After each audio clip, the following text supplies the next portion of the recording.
We good? I think. Wait. All right. Jesus Christ, man. My entire computer got fucking borked. Holy shit. Holy shit, dude. I have like 8 audio devices. I just select. My mic isn't. Okay. All right. All right. We intro. We intro.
time. It's time. Finally. After defeating villainous tech issues this morning, we can't be stopped. We will press on. And as we find ourselves deep in the world-building mire, chopping away at the vines of inadequacy, navigating the swamp of mediocrity, today, we're designing some airships, man. That's the plan, dude. That's the plan. So welcome back, everybody. Sorry I'm late. Apologies. Welcome back to the stream. Welcome back to the VOD for a fantastic day. It is indeed Thursday. And you know what that means. Thursday is the most popular day for playing D&D. Most people I know play D&D on Thursdays, which is weird because they stopped for a while. Everybody was playing on the weekend. I ain't worried about it. But now it seems like everybody's playing on Thursday again. So, I don't know, man. If you're playing today, good luck. If you're not, you gotta fix that, man. Hold on, I gotta screw up. What's going on, guys? What's going on? Who's here? Yo, Blaze, Garthin, and Penguin. Thorka Bailung. Early crew. What's going on, Daria? What's going on, boys? Good to see you all. What's up, Savannah? What do a banana, how you doing? Oh, Jesus Christ. And a ninja have in common? What? I don't know, man. Yeah, I don't know. What's up, Bizzo? You're gonna have to fill me in, Daria. What's up, Wolf? Good to see you, Wolf. How you doing? Caribou. Damn, dude. What's going on with Bluff? Good to see you guys. The letter N. Oh, Jesus. I thought I was expecting something. I don't know what I was expecting.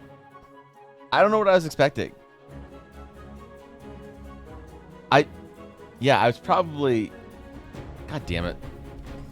All right. Thank you for the 200 bits, Aduria. Yeah, I appreciate it. But Aduria, remember.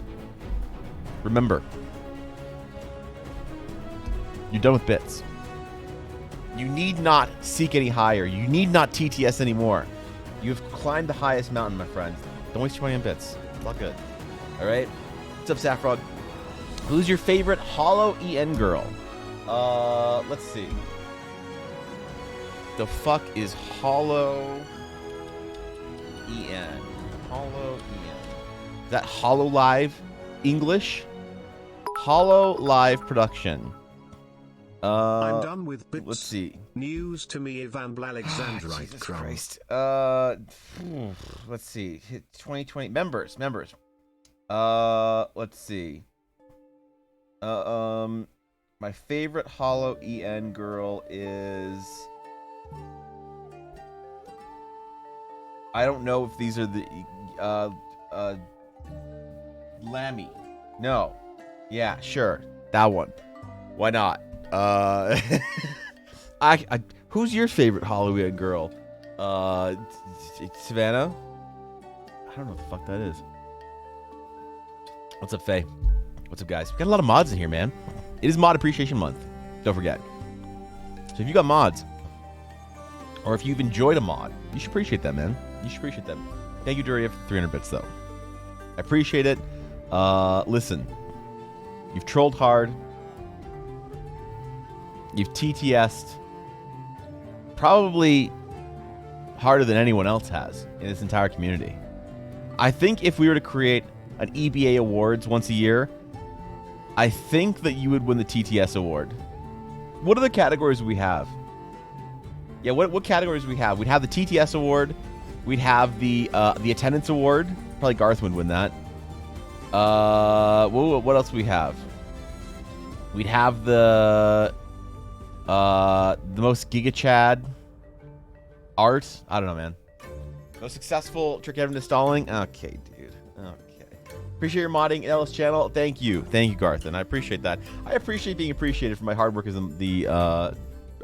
a mod. You know, why is the desk lamp in the background on? That one. So you would ask, Caribou, I turned it on just desperately hoping one day somebody would ask. And today's finally that day. So thank you. You've made my Twitch streaming dreams come true, dude. Thank you, Caribou. I appreciate you. I appreciate you. Yo, what's up, everyone? What's going on? So, guys, today we have a couple things we need to do. Okay? Today's going to be a design day, all right? We're going to do a couple things. I'm still getting my Windows all figured out here, by the way, because I had to restart my computer twice right before stream started. So that fucking sucked. So I don't have any of my windows up. I don't have any of my shit. I don't know where Discord is. Spotify's probably too big. It's all a thing, but it's okay. I think we're good now. I got Twitter. I got... What else do I need? Oh, I didn't post on Twitter. I don't need to post today. No one from Twitter clicks my streams anyway. It's fine. All right. All right. So, yes. Today we are going to work on Airships again. All right. We did that on Tuesday. It was a lot of fun. And so now you have 14 open. I actually don't have 14 open. I don't have 14 open. Yeah, what am I supposed to do? Dude.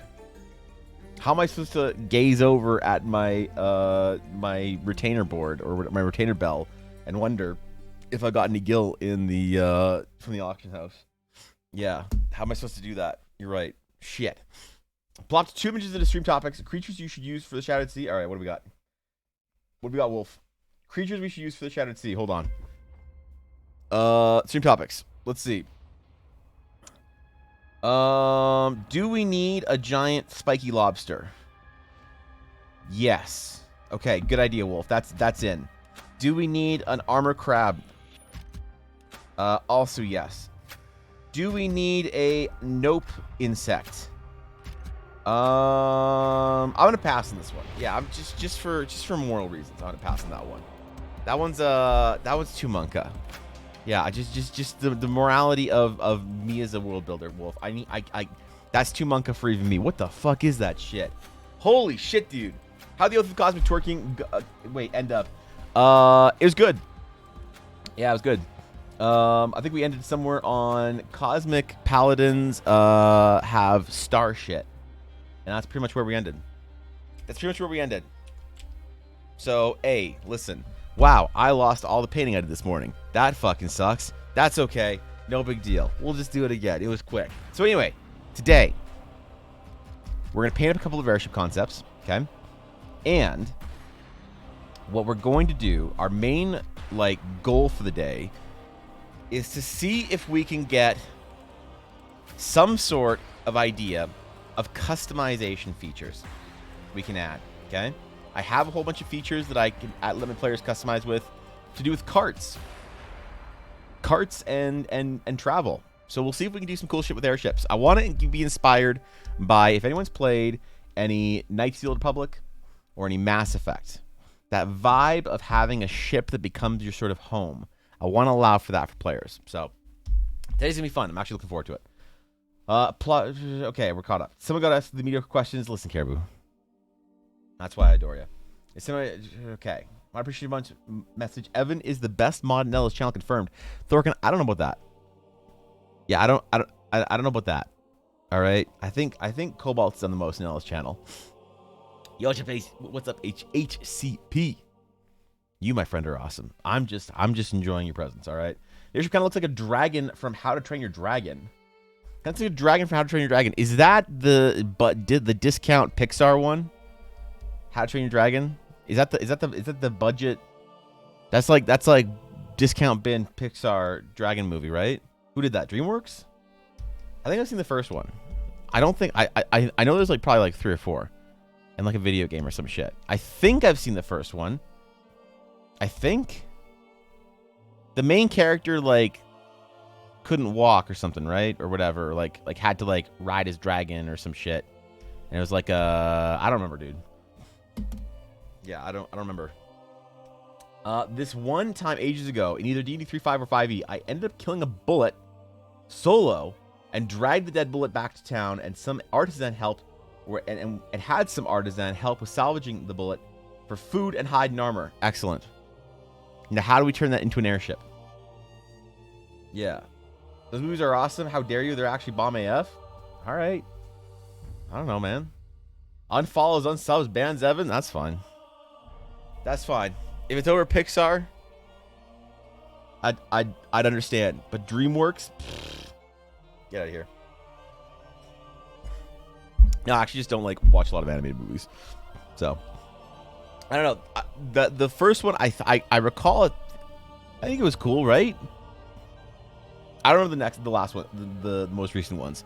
I have a hard time believing that anyone after the first movie has any redemptive quality.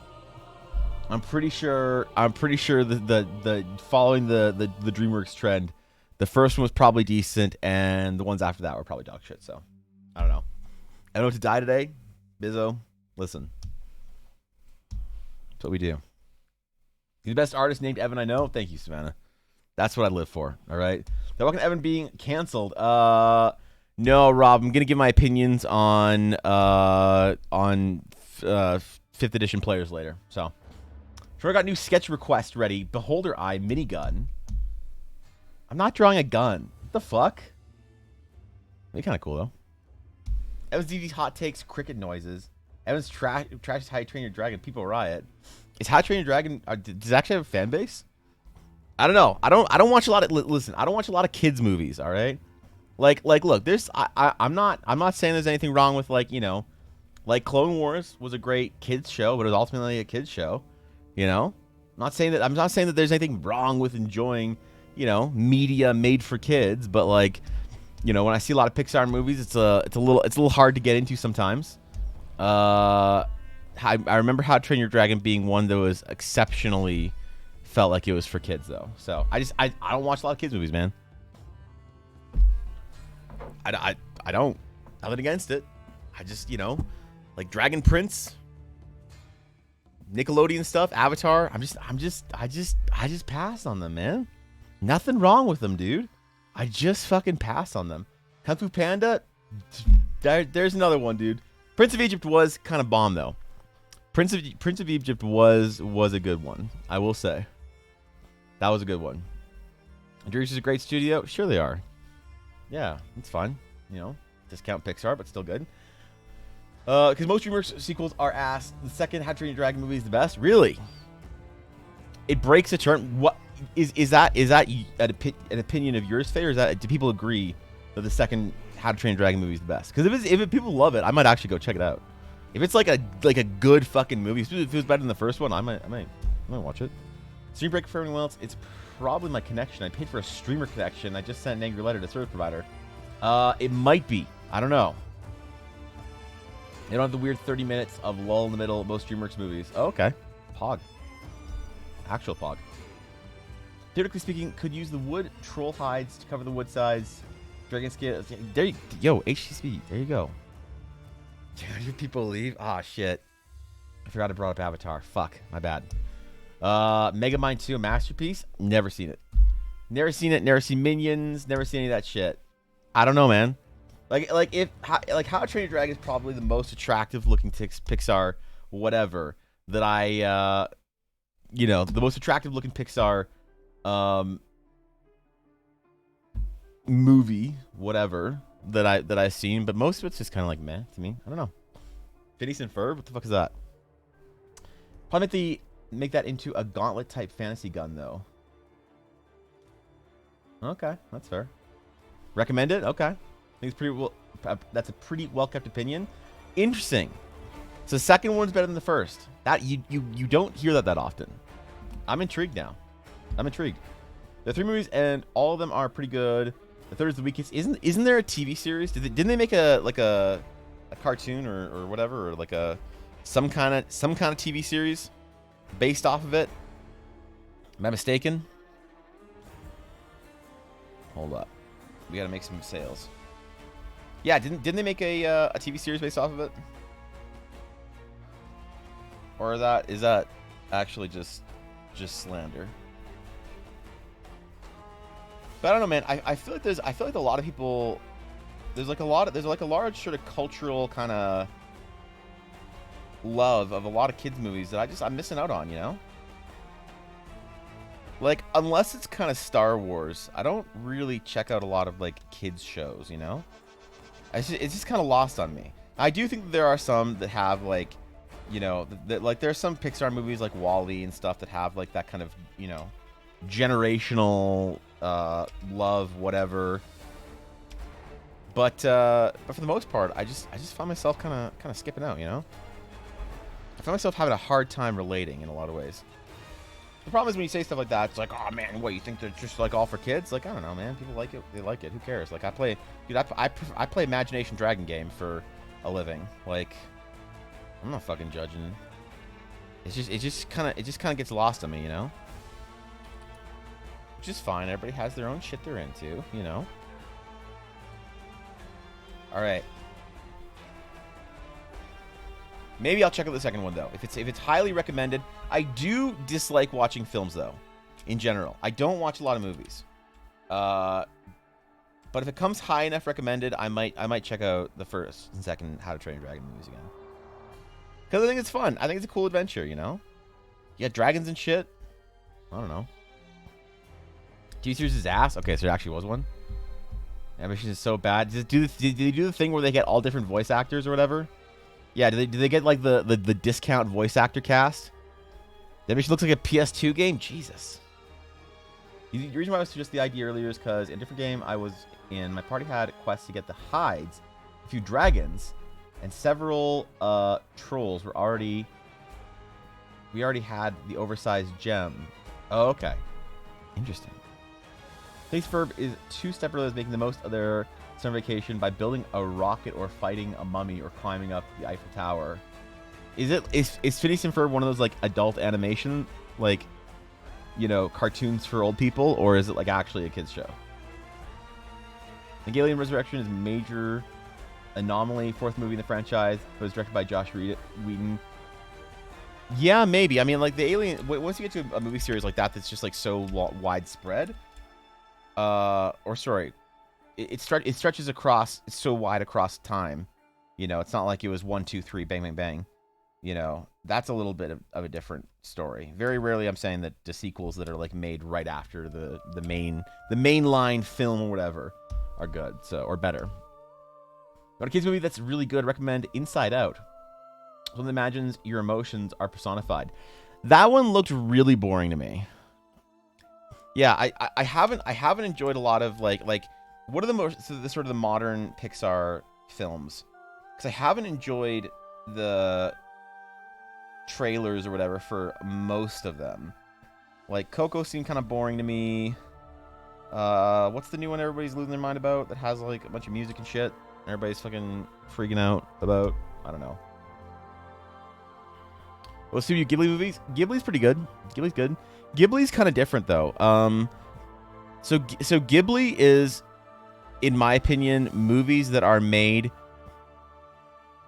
they're more timelessy kind of fairy tales. They're sort of more ethereal than a lot of sort of like Western kids movies. It's like kind of, I don't know, it's kind of weird.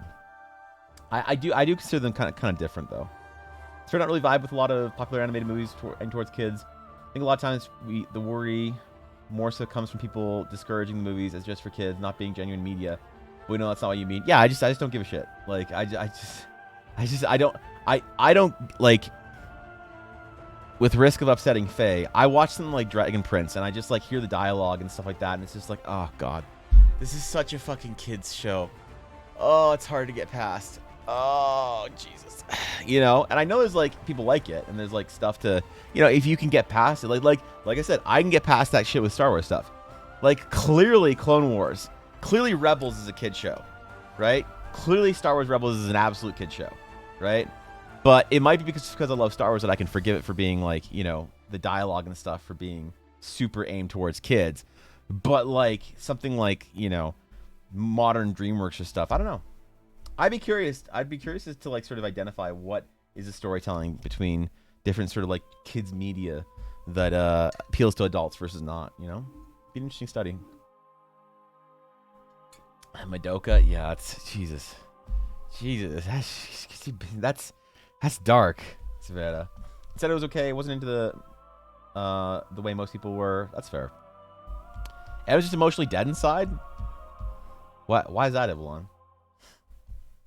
Phineas and Ferb's actually a kids show, and it's really good. One of the most famous episodes on YouTube. Oh, Pog. Hot take, I didn't enjoy Inside Out. Why not?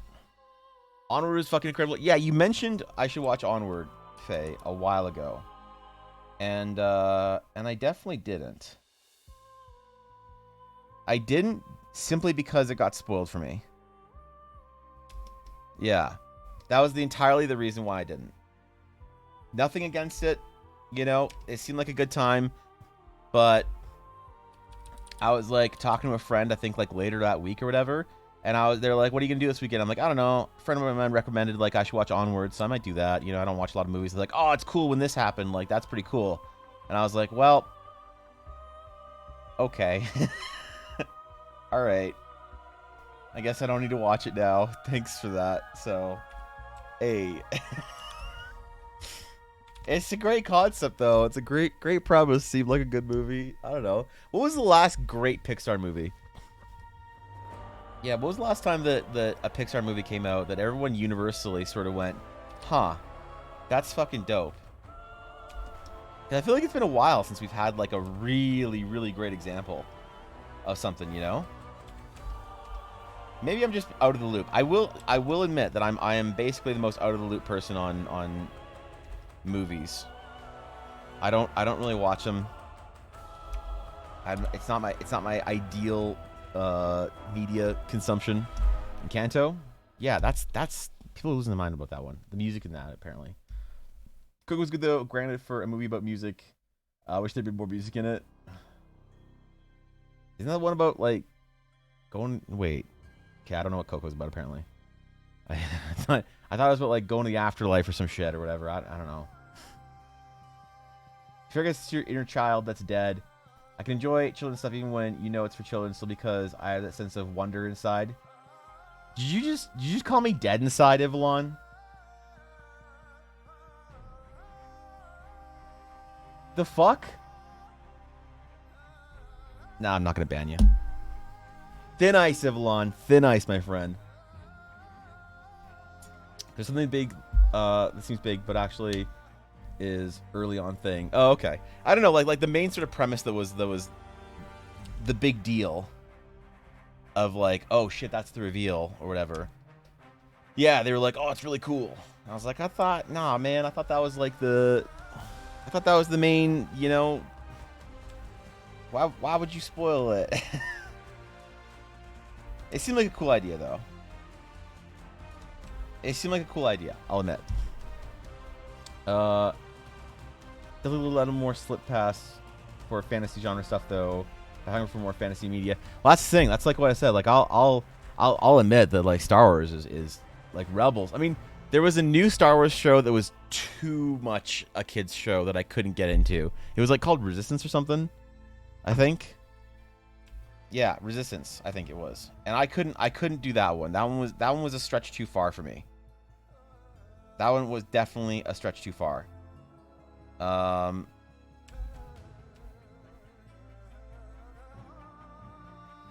yeah, I just have a hard time getting into it, you know. Pixar stuff used to really be able to pull me into it, though. There was sort of an era, what was kind of the Pixar golden age? So I don't think it's what a lot of people think. I think a lot of people look too far back in Pixar's history to find that like Pixar golden age, you know. I think it was actually more recent than people think. I could be wrong. Luke was a sweet film. I don't think it was widely popular, but it had sort of an idyllic feel. Was that Pixar? What was the last one I can think of? Isn't a Toy Story sequel? That's fair. Question: I suppose it resumes down to I had a different expectation for it. Trailer made it seem like a comedy. It was more like a somber, serious topic. Oh, okay. That makes sense, Thorkin. All right. Let's paint some sails.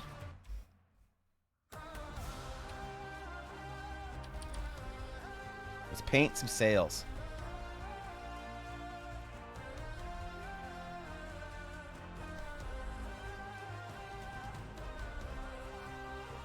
I want to do bright colors contrasting the blues here. So maybe we should actually have blue in the background when we're painting this. We're gonna do some color concepts today, okay? Because we're gonna make one. We're gonna try and make a print, a big sketch print for our like monthly whatever sketch print for Patreon and for the World Anvil article and stuff like that. So let's do our best, all right? Quick post on Dia de los Muertos, but it's more of a story of family and stuff. Oh, okay, that's cool. So the thing that you're talking about was actually in the trailers. I never saw it, but wasn't really hidden knowledge or anything. Oh, okay, because I thought that was like the big point of it, right? Was like to see that big reveal or whatever it was, you know? Okay. Okay. Maybe we'll watch it. The last thing that I watched on TV was Ella and I finally got around to watching Bad Batch. That was a good time. I enjoyed that. That was a good adventure. But I want more. I want to watch more stuff on TV and watch more shows and get excited for it, you know? But there's just there's something about it, dude. There's something about going like sitting down to watch stuff that's just kind of I don't want to say lost on me or whatever, but it just feels, I don't know, I'm just I don't want to say bored with it, but I've never enjoyed going to a movie theater. Right? I don't know why. I've never enjoyed going to movie theaters. I've never enjoyed that whole experience. I don't like sitting down and watching stuff. I like being able to do stuff at the same time, right? Like I can watch a bunch of cutscenes in a story video game or whatever, and then it's fine. I just get up and go do something else for a while, or I'm on my computer doing other shit at the same time. And it's okay, you know? But there's something about it when I have to sit down and sit and be there for 2 hours. I'm like, oh god, all the work I could be getting done in 2 hours. It's like the time commitment. So maybe shows are the way to go. Maybe I should just find more shows, things like that, things like Clone Wars or good fantasy TV like Dragon Prince or something like that, you know? Hey Evan, I am throwing a party in space. All right, can you help me plan it? Yeah, my consultation fees are pretty high, Sienna. I don't want to acknowledge it. I don't want to acknowledge it. Damn it! Fuck. That one hurt. That one hurt. Makes me love all animation, stop motion, claymation, cell shading, CGI, whether it's for kids or adults. I still love it. I just a little more about the media than the story for me. Sorry if I was a bit harsh about it. Listen. I don't think that just because I'm not enchanted by kids shows means that my inner child is dead inside. Jesus. I see what you mean, though. I get what you mean. The golden age for Pixar is generally considered to have started with Toy Story in 1995 and ended with Toy Story 3 in 2010. Really? Okay. That's actually closer to when I thought. I thought that people would say the golden age was a lot earlier. Like 95 to 2002 or so or something like that, you know? Have the first third of the movie? Okay. I checked the corner saying face reveal at 100. Oh, because that's left over from the VTuber stream. Thank you, Bizzo. Yeah. We're good. I get that. I generally prefer being able to pause my shit. Yeah, I don't know, dude. I don't enjoy a lot of cinema anymore. I don't enjoy the experience. I want to though. I really miss it. You know what? I feel like I would have had a better time if I had been a fan of the Marvel movies, like a big fan. You know? I actually really feel like I missed out on that. I really feel like that was a cultural sort of thing that everyone was into. And I don't ever want, I'm not a hipster, man. I like being hyped about stuff. I like liking things. So whenever I'm yeah, I'm not into something, I think a lot of people are like, oh man, that's you know, fuck you for not liking whatever I like. And it's no man, I'm I wish I could like shit. I think it's cool. I think that people that can generally just enjoy things, I think they have a better time in life. Like a lot of times I think people find it very, it's like a show of their own high quality tastes to just not like things, right? It's you see it a lot in art, especially if you go to art school. But yeah, it's like the higher quality or higher your standards are, you know. You see a lot in just culture in general. And I really do like liking things, even if it's like shitty or like, you know, whatever. Like, I really wish I had liked the new Star Wars movies. Could you imagine if you liked new Star Wars, how amazing it'd be right now? And I wish that I really was like into Marvel stuff, but like, I still haven't seen an Avengers past the first one. It was just kind of fatigue for me, you know. I think I don't remember which Marvel movie I watched. It was probably an Iron Man, and I was just like kind of tired, you know. I was kind of tired, so I didn't go watch the other ones. I didn't lose my mind about them, but it seems like a lot of people are having fun with it, and I really think that's cool. Like, I wish I could have been there in the theater, pogging out with everyone when whatever thing happened that everyone pogged about, you know. Maybe shows and stuff is the way to go for me. That's actually one of the things that I've been enjoying about D&D podcasts and stuff like that and Critical Roles, because you can just like Here are pause a it, couple. right? What kind of vegetable is not allowed on ships? Oh God. Leeks. Yeah. Whew, okay. Where do the sick right. boats go for checkups? Where? To the dock. All right, that one was lazy.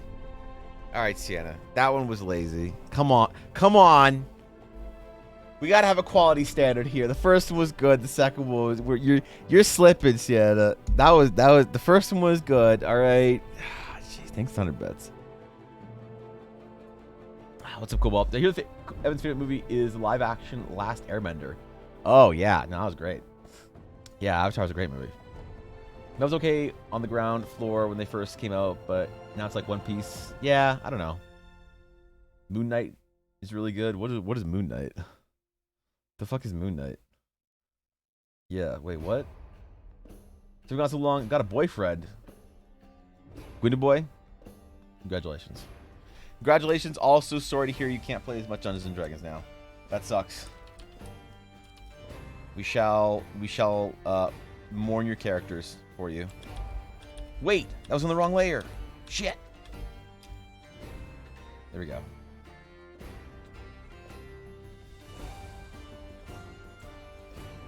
All right.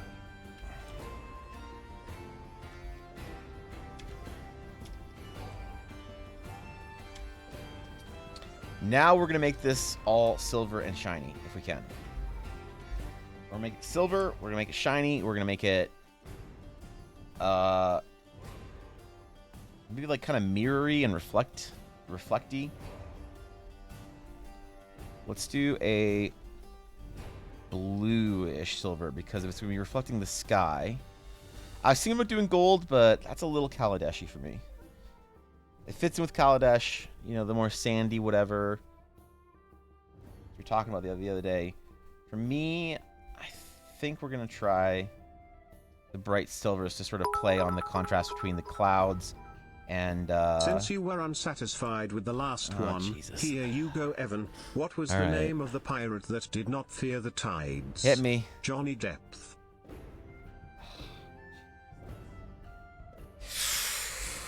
Oh, that one hurt. That was painful. Thank you, Sienna. I appreciate it. Thanks, 100 bits. That's literally out here skipping over my incredible joke. What was your incredible joke, Faye? I'm sorry. Hold on. I'm scrolling, man.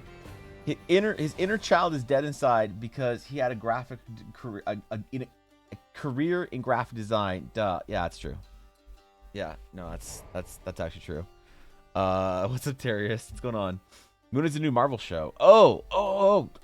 Okay, yeah, I remember seeing the logo, the branding for that.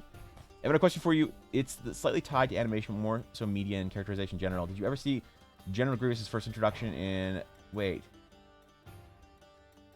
Oh, okay, yeah. I was like, who the fuck is Tartakovsky? Yeah, I did. I actually enjoyed the first Clone Wars quite a bit, McLuff. Yeah, what about it? What service is Moon Knight on right now? Wait, what? New Marvel show, but the comic where iconic sentences like random bullshit go. Okay. I don't know. I don't watch a lot of or read a lot of comics anymore either, so I feel like I'm kind of out of the loop, you know? I feel like I'm out of the loop on a lot of things. But I really wish I was a fan of it, you know? I think it's fun to be into shit. It's fun to be part of the hype, you know? When something new comes out that everybody's excited for, like, that's cool, dude. Totally.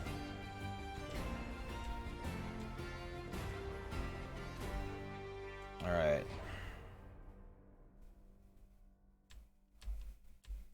Do we like the colors on this?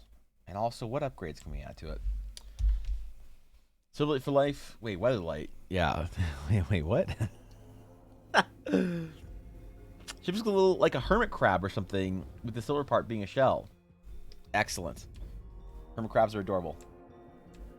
Excellent. Working as intended. Just according to Keikaku. Keikaku means plan. If you know, you know.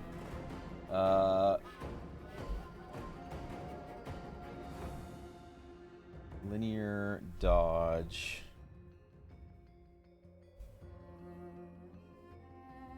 We're gonna add a little bit of it to this. A little bit of that bright blue. Just a smidge. We're not gonna go crazy. Okay.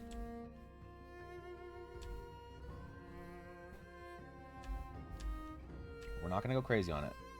We are going to definitely... We're definitely going to lean into the blue sky reflection thing a little bit.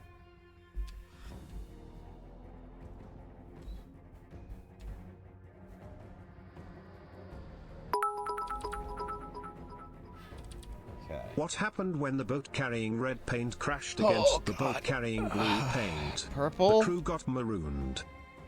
And what is the most crowded and caring boat called? A friendship.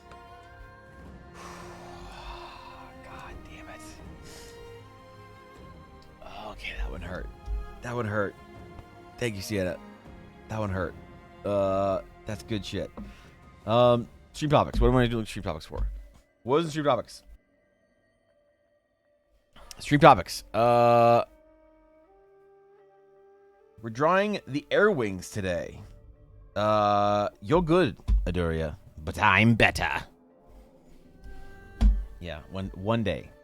One day, get your furry shit out of here. Get your Star Fox weird D&D Fox people. Oh wait, I have Fox people. Never mind. Cancel furry accusations on Fox people. Yeah, just cancel it. We gotta run it back. We gotta run it back. Just curious, I thought that Grievous' introduction was absolutely brilliant there. Grievous was imposing and overwhelming in power, a mix of mechanical precision and near dancer's flow. So I'm curious if you have any favorite villain intros in media or even in games. I don't know. I don't. That's kind of a question I'd have to stew on, Bluff. I can't think of any like amazing sort of imposing reveals or entrances off the top of my head. I can definitely think about how certain ones made me feel, which is like I think maybe the more important thing, you know. I think the most important thing is how a villain or a character, because like this is like hardcore D&D shit as well. How a villain or a character makes you feel when they are introduced. It's like a big it's a big part, I think, of having good villains, you know? So that's a really interesting observation over Grievous. I don't know, it's probably like video games and stuff, you know? Like, I don't know why, but this probably isn't the best answer, but I think the Vader reveal in Fallen Order was probably one of the better ones I can think of in recent media. So, I don't know, dude. I gotta think on that for a minute. That's a good pondering. All right. How do we feel about this? How are we feeling about Airship Prime over here?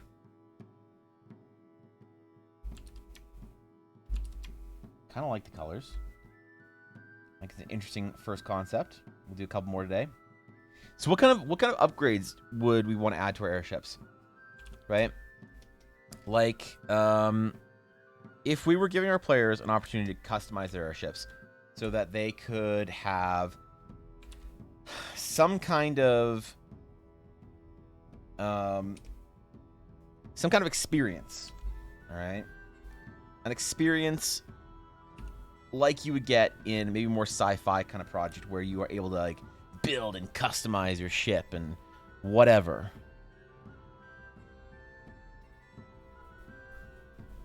What kind of experiences can we throw at them? What kind of things can we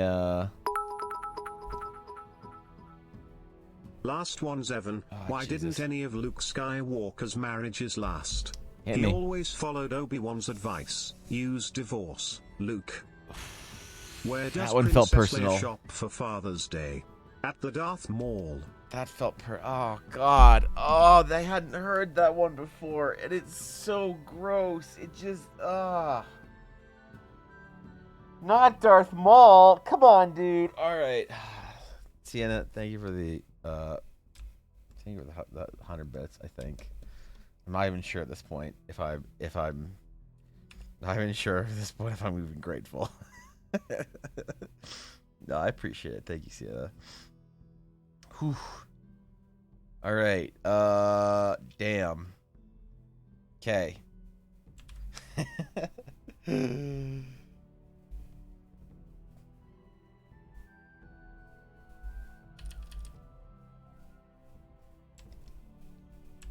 Let's get some clouds in the background here.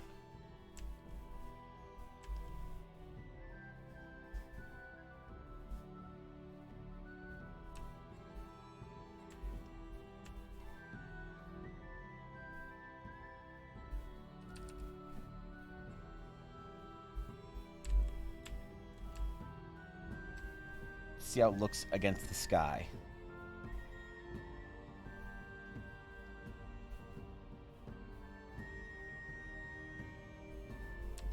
Because don't forget, basically everything is going to have to look good in the clouds. Also, why does my house smell like bacon right now? Yeah, wait, what? Why the fuck does my house smell like bacon? I think Ella's making breakfast. God damn it. God damn it.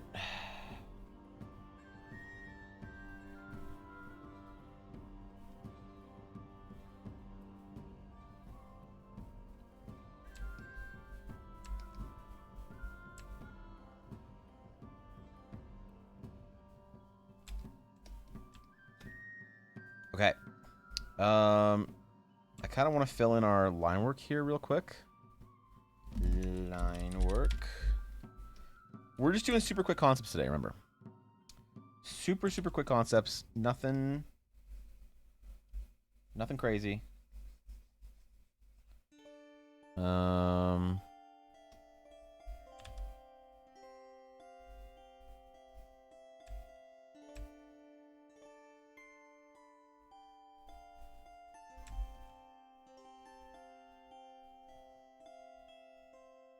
Okay.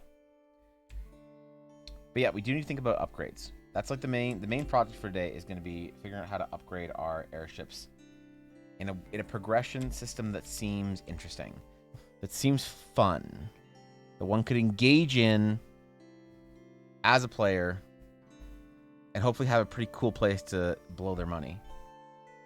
You know, the ultimate goal is that's not what I want to do. The ultimate goal is cash sinks. Cash sinks so that we can charge the players more at the in-game shop. Wait, shit. I said it out loud. Damn it. Damn it. When I was true against Star Wars jokes. Oh, God. Ooh. Just the ones I haven't heard, Sienna. The problem is I feel like I've heard all... I feel like I've heard them all, so... Sometimes when I get a new one, that particularly... It wounds me in a particular way.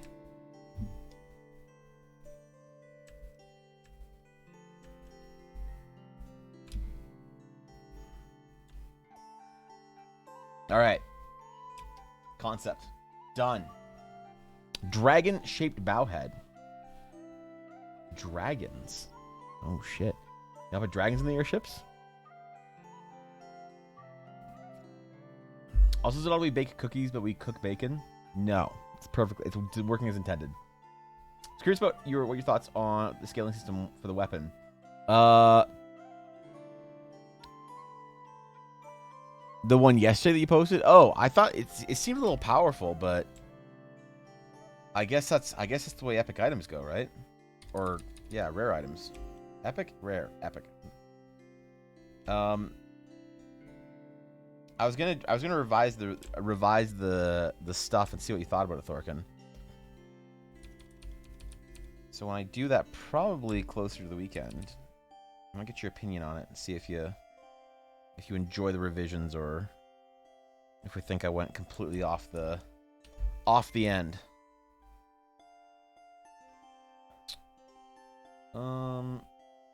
Okay. I want to do sort of like some kind of glowing glyphs on the sails or something, or some kind of a patterning or design.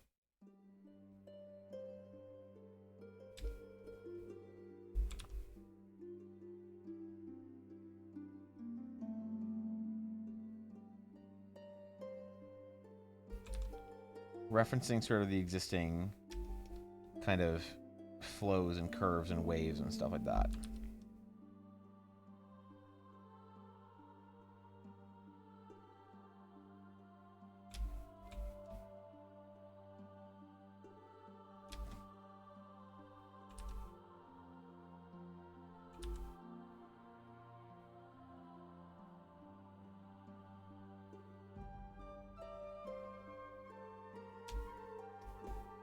Okay. That's kind of nice, actually. I don't mind that. Quick little concept. Now, how big would this be? I think those are windows. Probably like a 3 or 4... 3 or 4 story... Sorry, deck. My bad. 3 or 4 deck ship.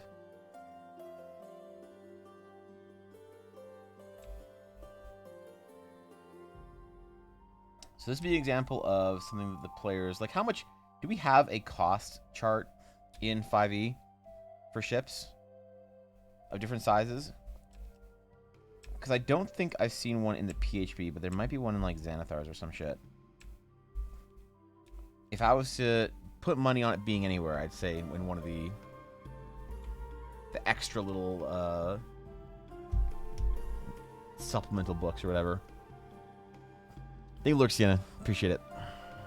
Very rare, epic, ultra powerful, rare, pretty strong too. Rare can be pretty strong. I wasn't necessarily basing my rarities off of like D&D rarities for items, but I realized I probably should when you were balancing for that, right? Ghost of Salt Marsh? Okay, hold on. What are our prices here? Ghosts of Salt Marsh ships. Ships of the sea. Ships in combat, officers and crew. Where are our prices? No, I don't want to download your shit. Damn it. I should probably own this book. Do we know offhand what the average price of, like, certain ships are, or certain sizes of ships? Like, how much is a galleon? Because I'm worried. Because I'm worried I make my ships too inexpensive. Because I make it like for 5,000 gold, you can get a pretty big ship in my games. But I suppose we should maybe charge closer to what the standard D&D sets are. I just have no idea what the baseline. Now I give my players like I don't maybe I don't balance gold the same way. I make gold worth a whole lot more typically, and I give my players less. You know, like how much is a ration? Where I'm in Critical Role right now, they're about to go on a trip, and I remember they were buying supplies, and Matt was just like, "Yeah, for the trip there and back, you probably need 10 golden rations," and I was like, "What the fuck? Wait, what? That's a lot, man. That's a lot of gold, dude." For rations for a trip. I mean, I guess there's a lot of players. Maybe it makes sense if they all had rations. Okay, I can't find the price chart or whatever for ships. Some protection runes carved around the ship. That'd be sick. Doing some rune magic. I do want to do some rune magic, so that's a good idea actually. We'll put some glowing runes on there. Same time, I think the level / eye level system is more logical and easier to balance. Yeah. Yeah, I prefer scaling items. Maybe we'll just do it like that way, Thorkin, because screw it. Sabaha. What's going on? 695, I remember. Let me check. Yeah, for real. Thank you. Galleon is 17. Wait. Sickles or something, right? Wait, what? Is it? Standard airship is 20k gold in D&D. So that's a good point. The airships that we're going to be making here are probably going to be less expensive, maybe. We have to figure out... Here's how we're going to figure this out, this chart. We're going to figure out the average gold conversion of a sky shard based on how big it is, and then what size of sky shard is required to make something float. So we understand, one, what's the ship cost? And we're going to compare it just straight over to boats, right? Because we're going to exclude the price of flight here when we're designing this. And just figure out what the cost of a boat is typically, right? With a boat with a crew of 30, how much is that? How much is it? Because how many people crew like a galleon? Like 30? 50? Less? I don't know. And how much is that vessel on its own? We're going to take that value, and then we're going to also slap on how expensive sky shards are. Maybe we'll make it a little bit less expensive too, so that it, because it's just like part of a... All right. A galley, 30k. Keelboat, 3,000. A longship, 10,000. And a rowboat, 50 gold. Just a little rowboat, man. Just 50 gold. That's kind of nice, man. I like that. I like that. How much would, okay. How many, or largest English man-o-war? It was the world's largest warship until the completion of the HMS Warrior, Britain's first ironclad battleship. We're not worried about that. In 1861, Victoria. HMS Victoria. 1887. So this was a steam powered, right?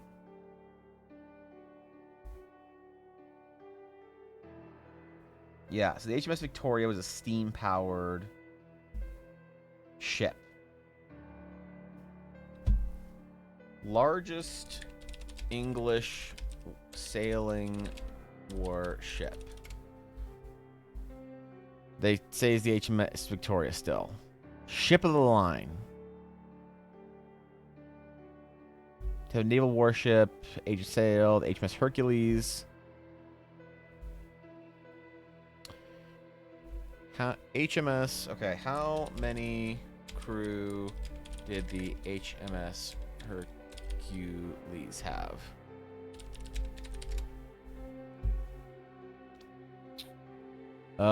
Let's see. Complement 638. That is chilling with the boys. That is straight chilling with the boys. How many crew on an English man-o-war in general? What complement do we get on? The man-o-war carries 100 cannons and is manned by around 950 crew. That can't be right. I guess it is. Apparently a crew of 800 was needed to sail a man-o-war ship / ship of the line, carrying a total of 100 plus cannons. Damn, dude. A ship of the line or an English man-o-war was a crew of 1,000. Now that's a right old chanty with the boys. All right. Okay. So we need airships that can roll complements of or carry 1,000 salty sea dogs. The Deeb's guides, an airship is 20k, warship is 25k. Interesting. It's kind of busting. Yeah, there you go, Penguin. The precious metals market is skewed, or the coins are very debased. Yeah, I assume the coins just had. That's what I do. So I have my coins obviously full of other metals, And you can actually trade your coins in for lighter versions of them and get trade bars. But apparently it's already a D&D system. I thought it was so clever, but apparently I'm not. Sailing ship's 10k gold. What is the Sam? What is the complement of that? How many people does that carry? British 1 pound gold coin was coin size. It would normally be a pound of silver. Interesting. The information link has information about the crew under stat blocks. Oh, okay, hold up. Hold up. Where are we at? Where are we at? What's up, Ella? Oh. You brought me... Oh, yeah, please. Oh, shit, dude. Ella brought me a breakfast sandwich. Pog.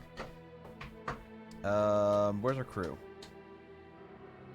Where's our crew, damn it? 80 crew, 40 passengers for a galley. Okay. How many decks was a galley? 3? 4? Good numbers, you have to keep in mind that they take works in 2 shifts also. It doesn't make any people run it at one time. Yes, correct. True. That's a good point. Yeah, thank you, Ella. Pog, dude. Thank you. No, that's good. I got it.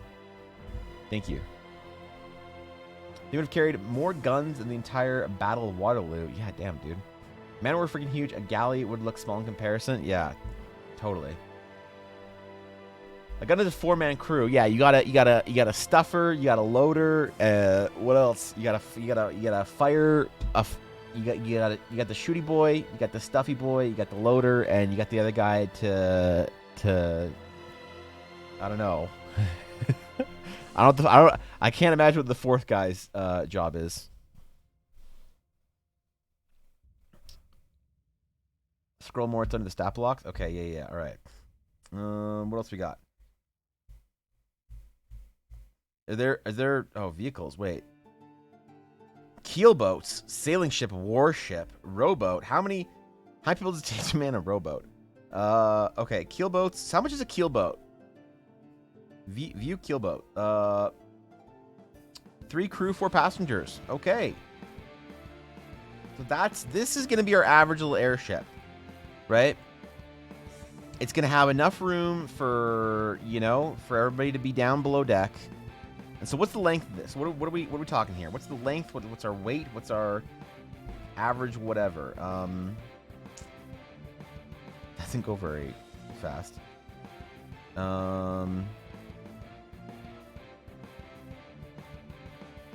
50 hit points. 60 feet by 20 feet. Gargantuan vehicle. Okay.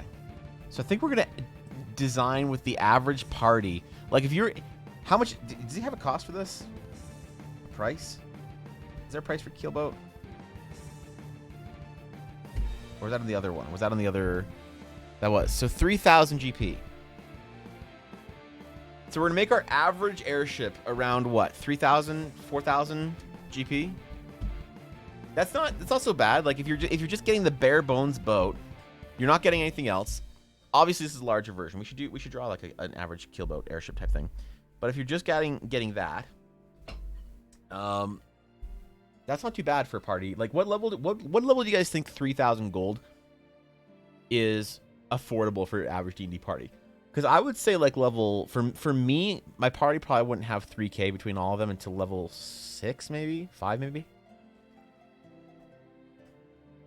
Definitely not level 3. Unless there's a large party. 5 to 8. Yeah, I couldn't imagine my players affording 3K before level 5, 100%.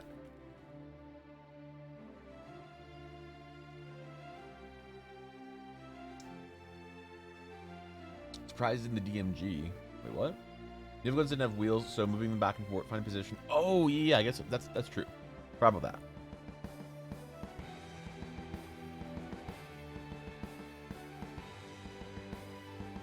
Barebones boat is a boat made out of a grizzly. Wait, what? Depending on how adventurous they are and how much treasure you have in your campaign, you could afford to buy level 3 or 4, but that's only if they're budgeting for it. Yeah, that's true. I guess, look, maybe if a party was like, the intent was to make gold, they're like, hey, what we want right now, DM, is we're gonna go for high-paying jobs We're gonna try and do whatever we can. We're gonna try and afford a boat as fast as possible. Maybe by level like 3, if they're grinding and saving, grinding for it, you can see it happen, right? 5, okay. 5 or 6 is reasonable. Oh, gee. My mind was in the right place, Garthan. Okay, all right, I got you.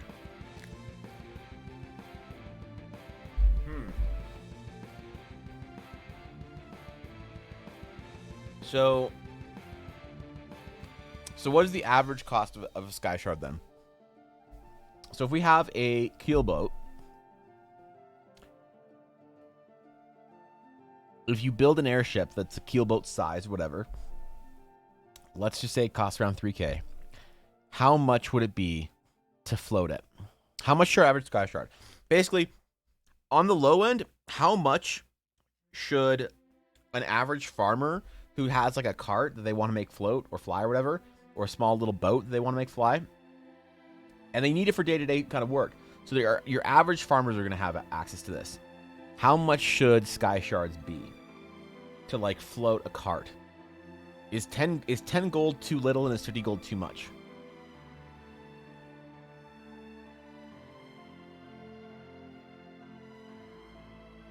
Because like if you're a modest living expense is a gold per day, right? One GP per day is a modest living expense. Poor is a silver. Half copper. Like small Sky Shards that are used as coin in the Shard Sea. Kind of, I guess, yeah. Sky Shards would have to be based on their weight, you know? So we have to figure out what weight of Sky Shards could they lift. What the conversion should be, right? A year's wages? Really? For like... I don't know, how did fishermen pay for boats back in the day? Yeah, totally.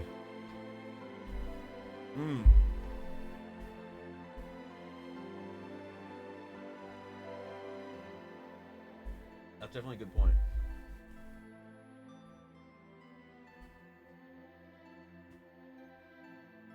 All right, Pog. Ella fed us breakfast. And now our day is set. So your average... Okay. Where were there other airships? So this is a much larger ship. Probably... This is like... Probably maybe like more like a galley. This is more like our keel boat size, I think. This is not a ship that's particularly large. So if we're going to think about... If we're going to use this basic sort of idea... This basic loose concept for an airship... Of keel boat average party size, and then we have our little cart boy over here, which is kind of scaled up, obviously. Maybe it isn't. Maybe this is the keel boat. Maybe this is just a very small sailing ship. Nah, fuck it. This will be scaled up. If you just have like a new cart, could replace platinum coins with Sky Shard. That's an interesting idea. The car's like a year's wages. Or more to most people. Yes, that's true, but we have like sort of modern financing, right? Which is like, depending on how you see it, either a gift, a boon, or an oppressive system, right? So either way, how much would it be? Like, what's the most expensive car, let's just say, that people could afford on today? If financing wasn't a thing, right? If you had to just like go buy it. Like a month's worth of wages, maybe like 2 months worth of wages. So like if you're living on a gold per day, and you have a family of 4, that's 120 gold per month, which is actually a lot when you think about it. That's modest, right? Living expenses. And like so he just searched living expenses on Google and searched D&D after. I'm in the bubble, man. So this is also a question for D&D. Because we're basing this sort of loosely on, like, medieval fantasy, is the average person modest or is the average person poor? You know? Often could be owned by, I don't know, for individuals, right. So maybe a Sky Shard coin core in a keelboat is roughly 300 GP. There has to be a weight conversion. Most people in medieval were poor, though. Yeah, true. True. But also, it's one of those things that's kind of like fantasy versus fantasy, right? Do we want to live? Do we want our fantasy world to be a little more optimistic, right? Do we want a fantasy story more like Final Fantasy 14, where the average citizen is like living a decent life? Or do we want a fantasy story that's more based and grounded in medieval fantasy, more like Witcher, where the average person is living a really shit life, you know? I'd probably sit somewhere in between. I think maybe your average farmer is poor. Yeah, I think maybe your average farmer is poor. If you're living a modest life, maybe it's a month's worth of expenses for you and your family. So if you're living modest and you are you know, 1 GP per day, and let's say we can split that between 2 people. We don't need to split that between kids. So that's 60 gold, right? So if you're a farmer that makes 60 gold a month, that could be enough to like to buy the sky shards required for a cart, right? And if you're poor, that'd be a lot. You have to save for a long time. But if you're poor, the idea of using like grandpa's hand-me-down cart is like not that, like that seems like a good part of the fantasy too, you know? Like if you are poor, you can still have it, but it's just maybe it's just like the older version. It's like the older whatever cart, shittier cart, needs some fixing. So maybe make it around like 50 gold to. That's a lot though. Still.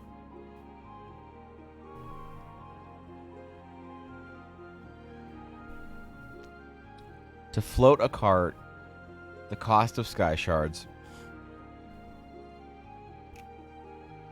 What would it be? Because like an island, that would be thousands of gold worth of sky shards inside of an island. A small island even. A large island would be millions of gold worth of sky shards to float a large island. So I think it needs to be anything. We need to err on the side of a little bit less. So maybe like 20 gold for a cart.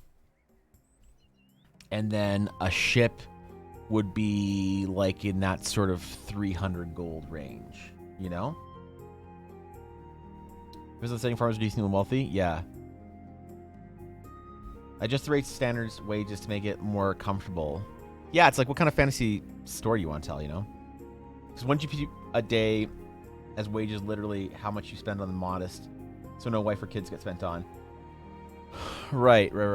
So if you have like, I'm gonna just throw kids in there as sort of your living expenses. You don't need to like do too much more besides like food for your kids for a modest lifestyle. So if you 2 people at a family, like maybe between a family of 4, you'd have 3 GP a day to live a modest life. You know, what's up, Stormtrooper?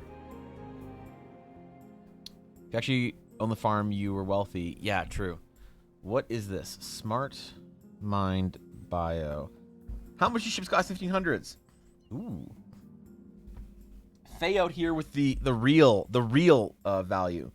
A wooden ship built today of similar displacement, outfit, and armament might not cost more than 3,000 to 4,000 euros per metric ton. That's not bad.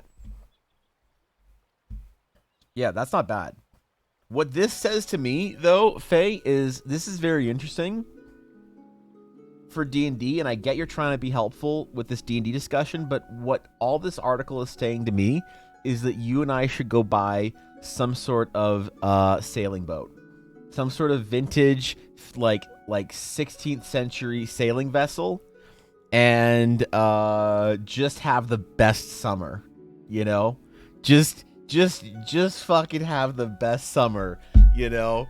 I don't know. We go to like Maine or some shit, you know? I don't know, man. That's all this is telling me is how affordable this is. Oh shit, dude. Roughly speaking, a ship, really a yacht in this case, would cost you around 20 US to 30 US per pound. If you're talking about something the size of a pirate ship, you see the movies around 120 feet, 300,000 pounds, so roughly 6 million. Jesus. Jesus. Early standard price for Horn Shipyard was 10,000 guilders. The average wage of a well-off but not wealthy Dutch merchant was around 500 guilders in a year in the same period. How much should build the Black Pearl? 140 million? 305? Jesus, dude. Spanish galleon, passive 120 Spanish tons. Okay.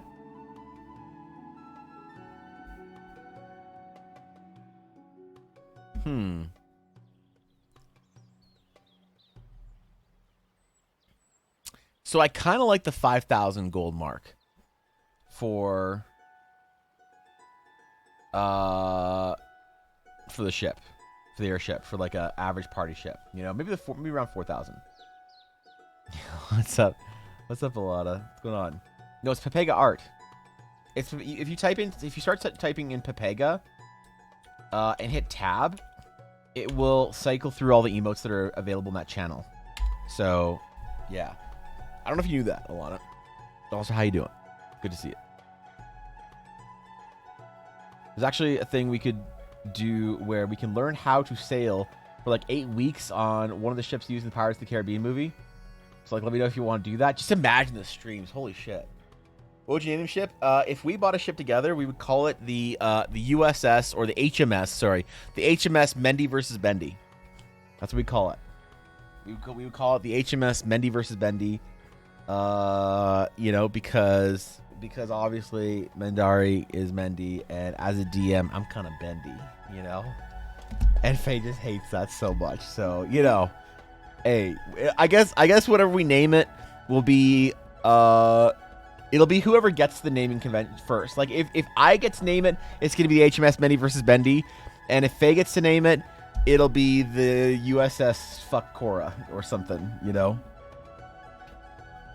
Yeah, it depends if Faye or I get to it naming it first. So that's entirely how it's gonna go down. All right. Okay, so where's our airship?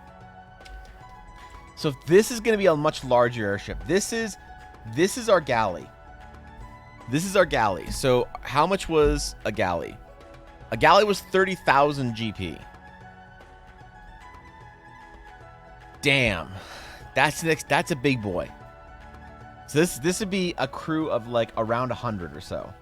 A cart costs 15 GP. A cart costs 15 gold, man. I thought cart cost like 5. Are we talking about just cart and wheel? I made my low end carts too cheap, I think. D&D transportation costs. Where we at?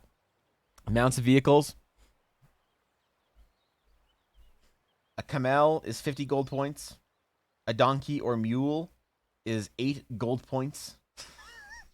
Elephant's 200 GP. Draft horse is 50. A horse is 75. Okay, yeah. Master's 20. Right. There'd probably be a lot of... can we make some sort of a flying camel in D&D? Some kind of... Yeah, that's a... Man, I gotta list a lot. Okay, so bit and bridle 2 GP. Yeah, no carriage. Okay, carriage is 100 GP. I have my carriages in my games. I'm willing to sell a carriage to my players for like 80. That's interesting. Hey, Legend of Korra. Well, hey, then there you go, man. There you go. You can, you know, I'll draw a flying camel. Jesus, sorry. The meme sticks so hard that then I try and actually pronounce the word camel and I just say camel. Robot's 50. So even that is like half a month's wages just to afford a normal pleb cart. Probably need a donkey or something to pull it. Low cost would be like 22 GP. Yeah, if you could get like the old donkey, you know, like last summer's donkey, for like maybe negotiate down to 6 GP. Plus a cart. 15 GP. Maybe you get it for 20 in total. Maybe. That's a lot, dude. Why is a chariot so expensive? What the fuck?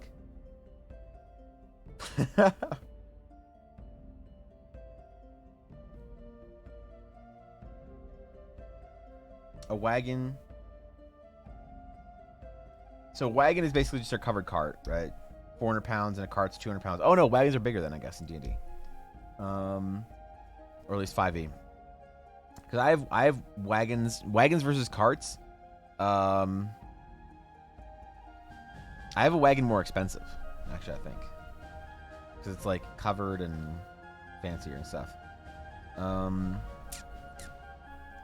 Okay, so maybe a sky shard that floats a cart is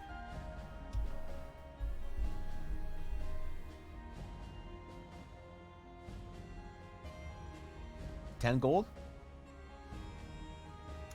Would that be comfortable? If you have, like, let's just say you have some sort of flying donkey version, whatever, some sort of very, very slow moving but flying creature to pull your flying cart, and you pay, let's say, 10 gold for it. Then for a cart, I'm comfortable with the 15 GP, you know, price point there. I'm comfortable with it. So you're at like 25 GP, and then you pay an extra 10 gold to float that, right? So maybe the cost is... Should we do percentage cost? That might be an easier system to design. Paying for the snazzy blades and the wheels. True, you're right, of course. How can I forget about the trade? Give the shitty Mike die on the way donkey, they give it to you for 7. Yeah, that's a deal, man. That's a banger.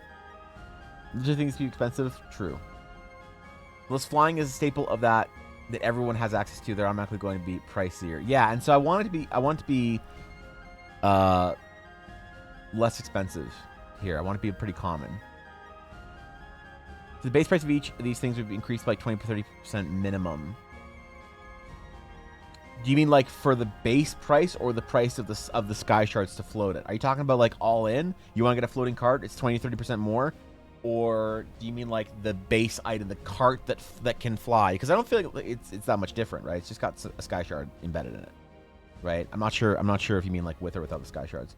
All in? Okay, yeah. So should maybe be easier to do percentage. Maybe it's like the cost of floating something, as just a general rule, is an extra 20% of, or let's just say 50% of the cost of whatever it is.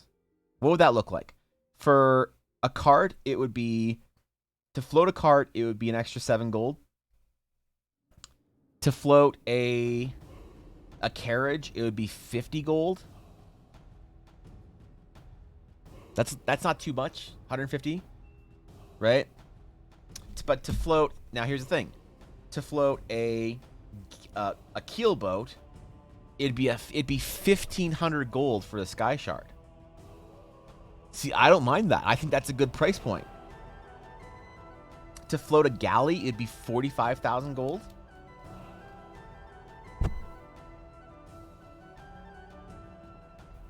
Or should we do 20%? So to float a cart, then you only need like what?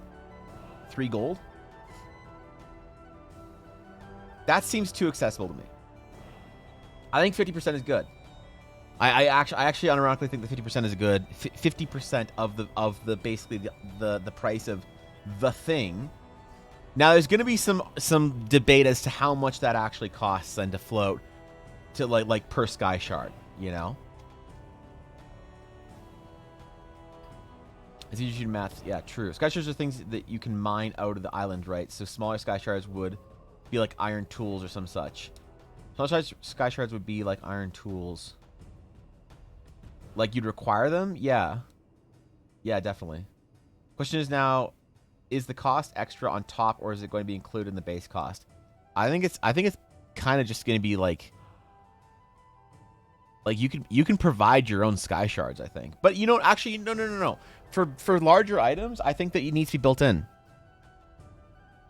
Yeah, I think that needs to be built in for large items, right? 50% is a good jumping off point. 35% feels like a little low. You say you need X amount of shards per pound and calculate the price off of that. So I was thinking that would be the easiest way to do it, but that gets complicated when I try and figure out how much it is to float a castle. right? Like how? Okay, so if we have 50% per of the base cost of the item in D&D terms, that's just easy on us. Weight of average cart. That's D&D. What is the weight of an average cart? A cart weighs 200 pounds and can carry a theoretically infinite mass as long as you have a sufficient number of animals pulling it. Wait, what? A cart weighs 200 pounds? So if it is for 100 pounds, what? 5 gold per 100 pounds? Okay, so if we're doing 5 gold per 100 pounds, a Spanish galleon is 1,200 tons.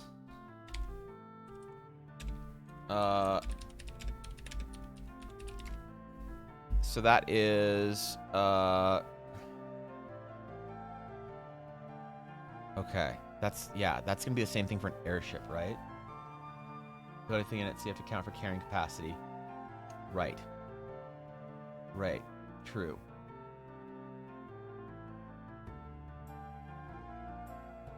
You consider the weight of the object you're trying to float, and then how much weight is the thing going to carry as well. What's the sky shard to weight ratio for how much a single unit of sky shard can float without going up or down? Right. So let's double that. Let's just say the average cart's going to carry 200 pounds. So maybe it's 100 gold, or sorry, 5 gold per 200 pounds. That's, you know, then you could like 5 golds of sky shards could lift the average person. You know, that's not bad. Like think about it, like a personal little surfboard sky shard type thing. 5 gold, you know, and you can float around a little bit, right? What's up, Lee Root? What's going on?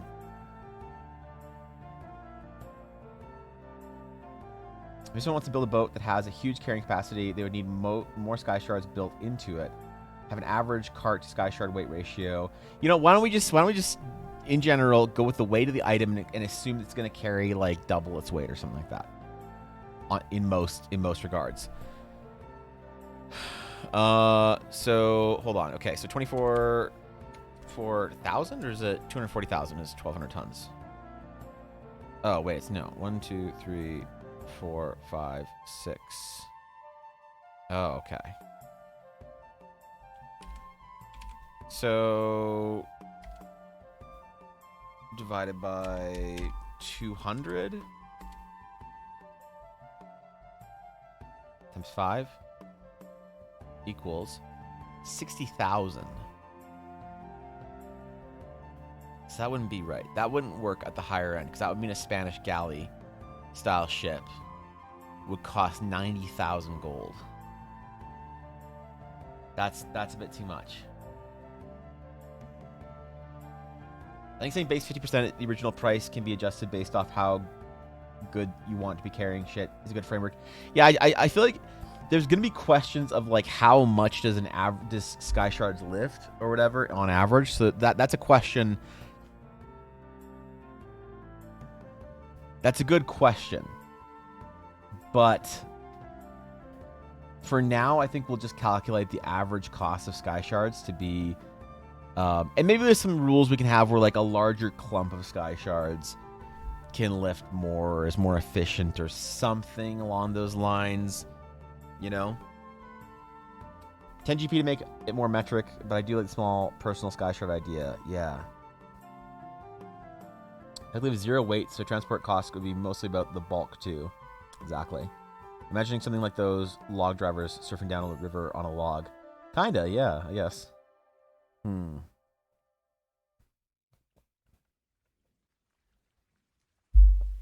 Okay. So let's do it. Let's do this in reverse. Let's say that 15,000. Okay. I don't know how to do this math. So if we're gonna say that it's gonna be 50%, sky shards are gonna lift, or the sky shards to lift a Spanish galleon or a galley is going to be about 15,000 gold. How do we figure out how much the Sky Shard weighs? This is the kind of thing that I could do in my head, maybe, if I wasn't streaming, and think about everything else at the same time.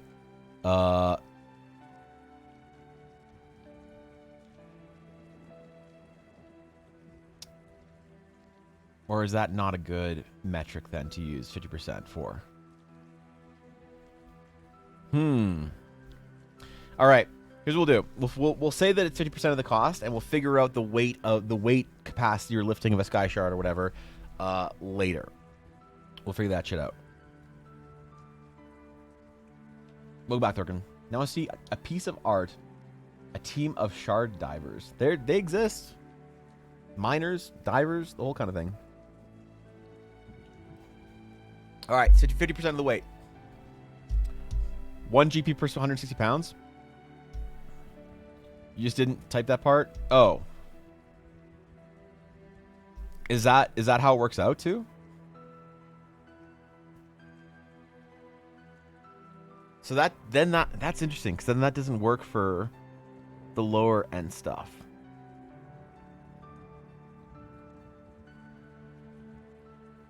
That weight capacity works out. Thanks for doing that. The weight capacity works out then for 1,200 tons. Yeah, that's what the average like galley weighs. But galley is a galleon way bigger than a galley? Galley versus galleon. Hold on, this might be wrong. Are galleys and galleons weight of galley?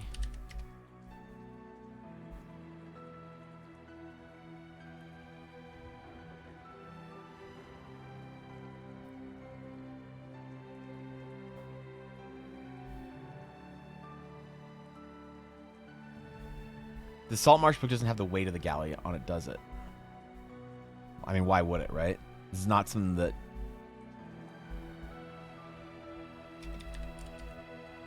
A galley... I might be saying that a galley and a galleon are... Galley has oars, galleon doesn't? Yeah, exactly. So I might be fucking this up completely.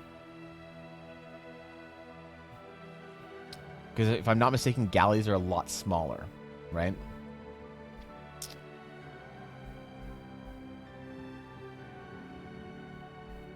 A galley weighs... So commercial galleys were bigger than military galleys, therefore even more expensive to build. Larger crews made them expensive to operate for their size. They had a relatively small carrying capacity of approximately 250 to 350 tons.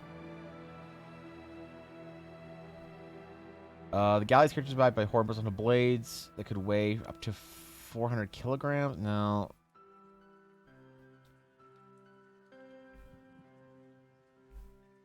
How much would a galley weigh? I literally can't figure out. 200 tons divided by 15,000 gold is 20 gold per ton. So multiply that by 2,000 because how many pounds are in a ton? That equals 1 gold per 160 pounds.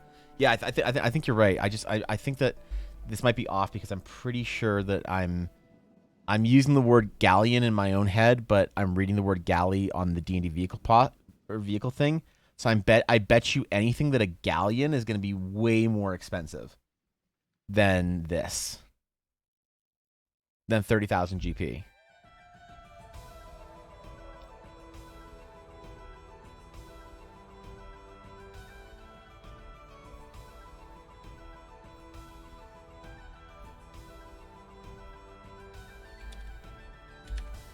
Let's just search for... The weight capacity of 250 tons, but how much does that mean the actual ship weighed then? Most runner 500? So let's say 400 ton or 400 tons instead of 1,200, right? So that would, if we cut that number in, or if we cut that number into a third, right? 1,200 tons down to 400. That makes more sense for a galley, because that would mean that a galleon would be like 90,000 gold, right? Plus then 100 and or plus 45,000 to make it float. That makes more sense to me. If a full on goddamn Spanish galleon floating was like 130 something thousand gold. That seems more reasonable to me. So a galley, 1 gold per 54 pounds. So that's about, for a cart, that's about 4 gold to float a 200-pound cart. And about 8 gold then to float a cart that can carry double its weight. Which is roughly 50% of the price of the cart. We did it. We did it. It works out. The 50% mark works out. We did it. Thank you, Faye. Thank you, Faye, for adjusting your glasses. Okay, bringing out the fucking the Texas Instruments and not playing Snake on it. Thank you for being our number wizard.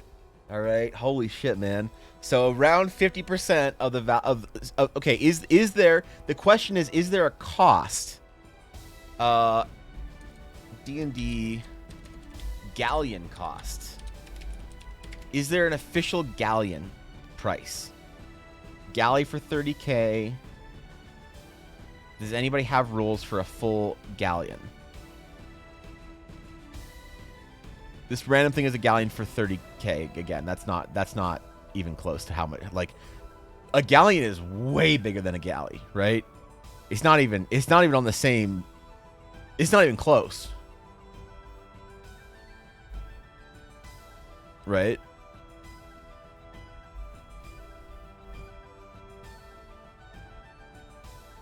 Or does this galley not have oars?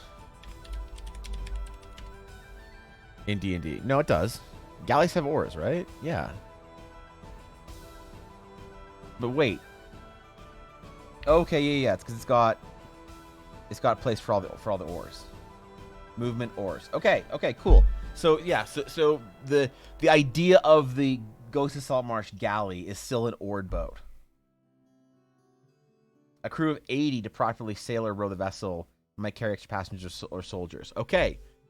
So there's no galleon anywhere in D&D. No one has a galleon rule set. So when we were playing our pirate game, that I was playing Saturn, Faye, and Ella, I had a galleon at 100k. For like a big like if you remember the ship that basically the sword boy was like, you know, his ship that was in the distance when you guys killed him, and you know, after he killed the former crew, and you guys like sailed by it, and I think you and Saturn, Faye, you and Saturn both recognized that ship and who the captain was, and you recognized that she was letting you guys go, right? That she was like, all right, you guys earned it. And you guys were like, we gotta get out of here, we gotta get out of here, we gotta get out of here. And Ella's just like, we should go say hi to them. And Beat's just like, I wonder if they're nice. And you two were like, nope, we're gone. That was like a galleon to me. And I thought to myself, that was what 100,000 gold looked like. So this actually works out. This whole thing works out, dude. Holy shit. 50% of the cost of the item average. But wait, what is a carriage? Hold on. Does it stack up for a carriage? D&D vehicles. I'm just curious. Or is the carriage more expensive because it's more fancy? D&D vehicles. No, this is Ghost of Saltmarsh. Oh, and that sorry. So it'd be about 50 gold. Sorry, it would lift at about 100 pounds, we should say. Because we're assuming the weight carrying capacity is double on average, right? Different errors, I believe, might be wrong. Wait, what's this? Oh, shit. A galley. A keel boat. The long ship. Is this just the ghost stuff? The warship. So this is more like the galleon style. Does it have... Oh, moving oars. No, wait, that's not right. Hold up, this is actually really good. Okay, hold on, real quick. So then a carriage weighs 600 pounds for 100 gold.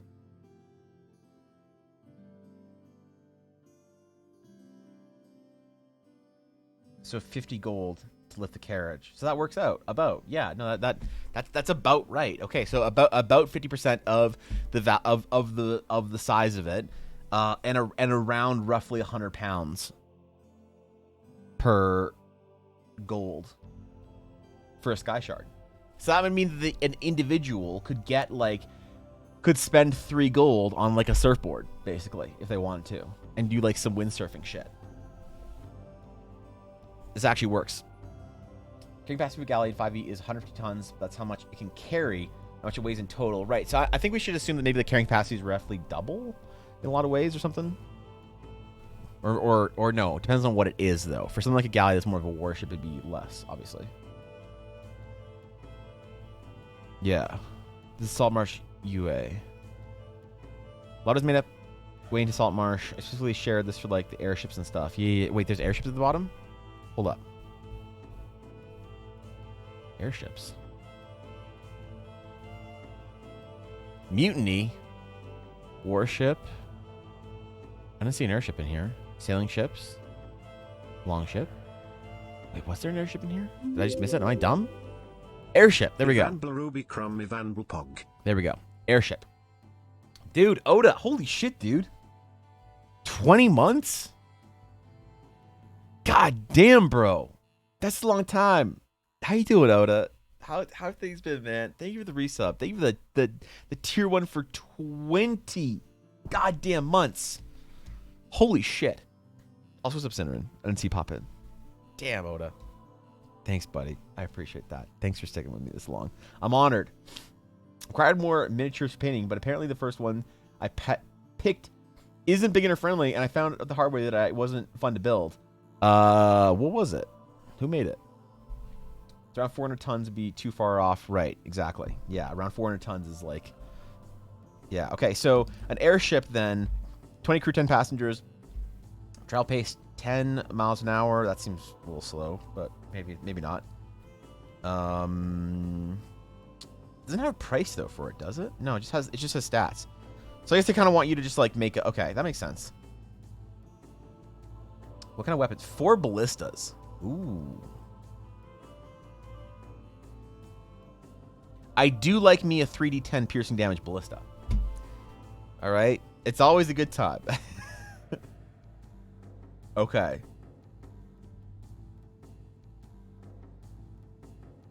And then get the galley is 80 crew, 40 passengers, right? Which is okay. Yo, it works out. So it works out. So we're just gonna go with that for now. We're gonna go with roughly 100 pounds total per gold of sky shards, and roughly 50% of the value of something. We'll just go roughly based on those two things of how much a sky shard gets you. So now what we need to do is figure out the actual size of that sky shard. So what does a 1 gold sky shard look like? And I think just like a gem that sort of can fit in the palm of your hand, right? And so if you need 3 of those for your surfboard, or you need 4 of those for your cart, then that's not so big, right? And if you obviously have a much larger galley or something like that, then you have a pretty big example of a sky shard, right? All right. Enjoy your lurk, Faye. Thank you for all the help. I really appreciate it. I'll say to you that you have to have a single crystals. Maybe bigger ships have like 2 crystals or similar size, but they have bigger effects together. So that is part of it, definitely. That you can stack your crystals, right? So like for instance, a lot of times in the Shattered Sea, you will have an island that is being mined without people knowing it, right? So you have a town, and they're on the top side, and they're farmers and simple folk, maybe, or like a village or hamlet, maybe like 80 people in total, and some farmland around, some fishers, some whatever, just a very small, humble settlement, right? And one day their island starts sinking, and they're like, oh shit. And so they like search around and find that there's like been some pirates or something mining their island. They like dug into a cave and they've been in there, mining, and they've taken the sky shards out to go sell, and the island's gonna now slowly start falling into the abyss, right? And it's like a big deal. And they're like, oh shit, oh shit, oh shit. So they go buy sky shards and then like put it somewhere in their island. Like I want to design some sort of a room or some sort of a vault that a lot of towns might have for extra sky shards to help their like they can place in their island, you know? So some way to like oh okay, we lost, you know, we lost a bunch of sky shards from pirates, so we're going to have to go buy some. So we're going to, you know, pitch in as a town to try and get a bunch of money together to go buy some sky shards to then stick in our island, in our vault or whatever, to lift our island back up to whatever height it is, you know? Or if people want their island even higher, they can pay even more. Because there is going to be a price versus how like shards based on how far away. Like that's kind of it's kind of a messy system. It's an imperfect system. As long as we have the base fundamentals down,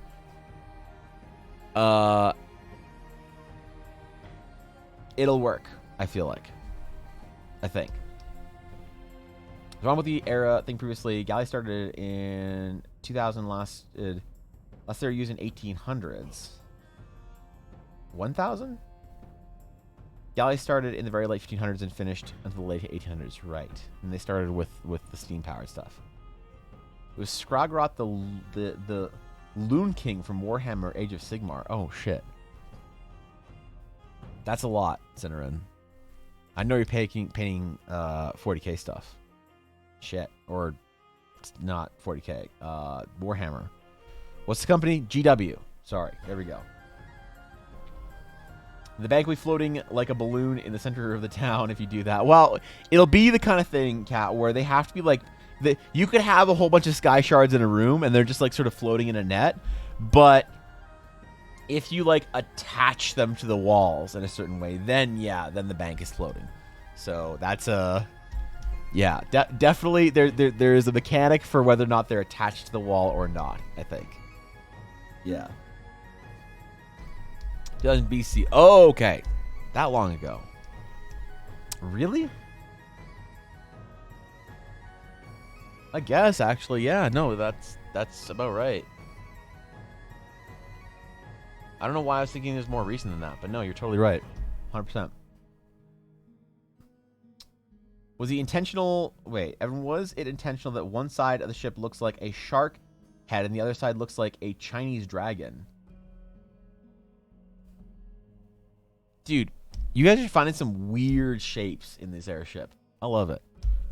No, not even a little bit, Venus. Use the whole thing. Took me like 3 hours to put together. I mean, that's pretty standard. Part of the fun of it, isn't it? All right, so we have... so this is going to be more of like our galleon. So this is a... this is a... what are we going to call this ship? We'll just call it a galleon for now.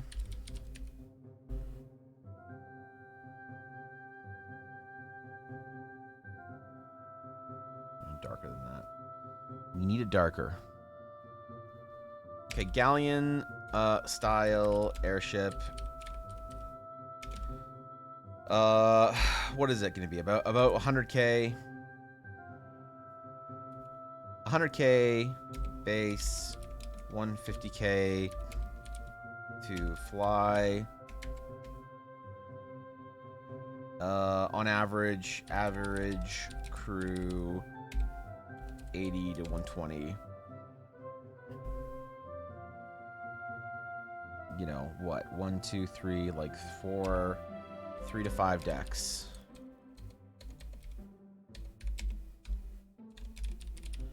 Three to 5 decks, you know, not massive. How big was or length of galleon beam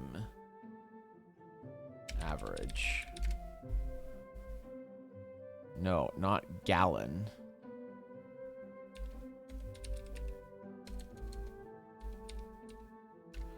Galleon beam average 32 feet by... so the beams are about 32 feet, and then it's about 160 feet. Yeah, so...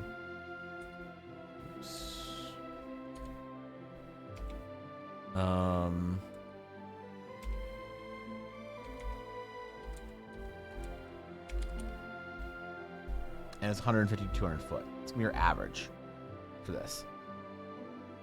The Mendy versus Bendy, yeah, that's right.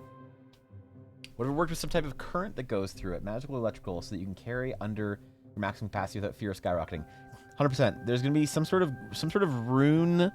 It's basically like a dampening rune, Thorkin. That one can. So if you imagine you have like a cart, there's gonna be like sort of some kind of device in close to where you are piloting your cart, right? That allows you to sort of go up and down as you sort of like, you know, adjust the rune.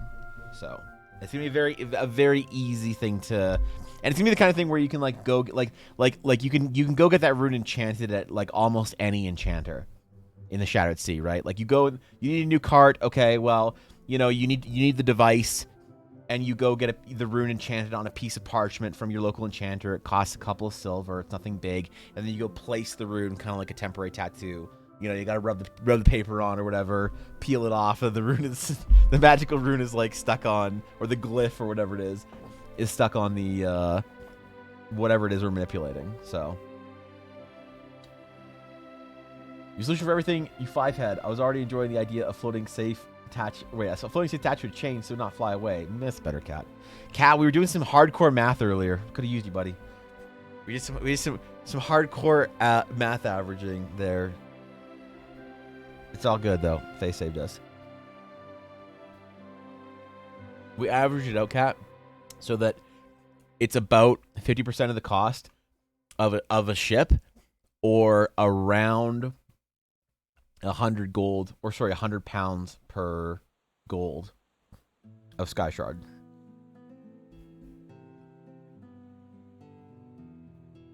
Watch a whole arrangement of birthday balloons fly through town the other day. Clearly that's what happens when you don't change your safe. Yeah, just think about the money. I mean, that is a problem though, right?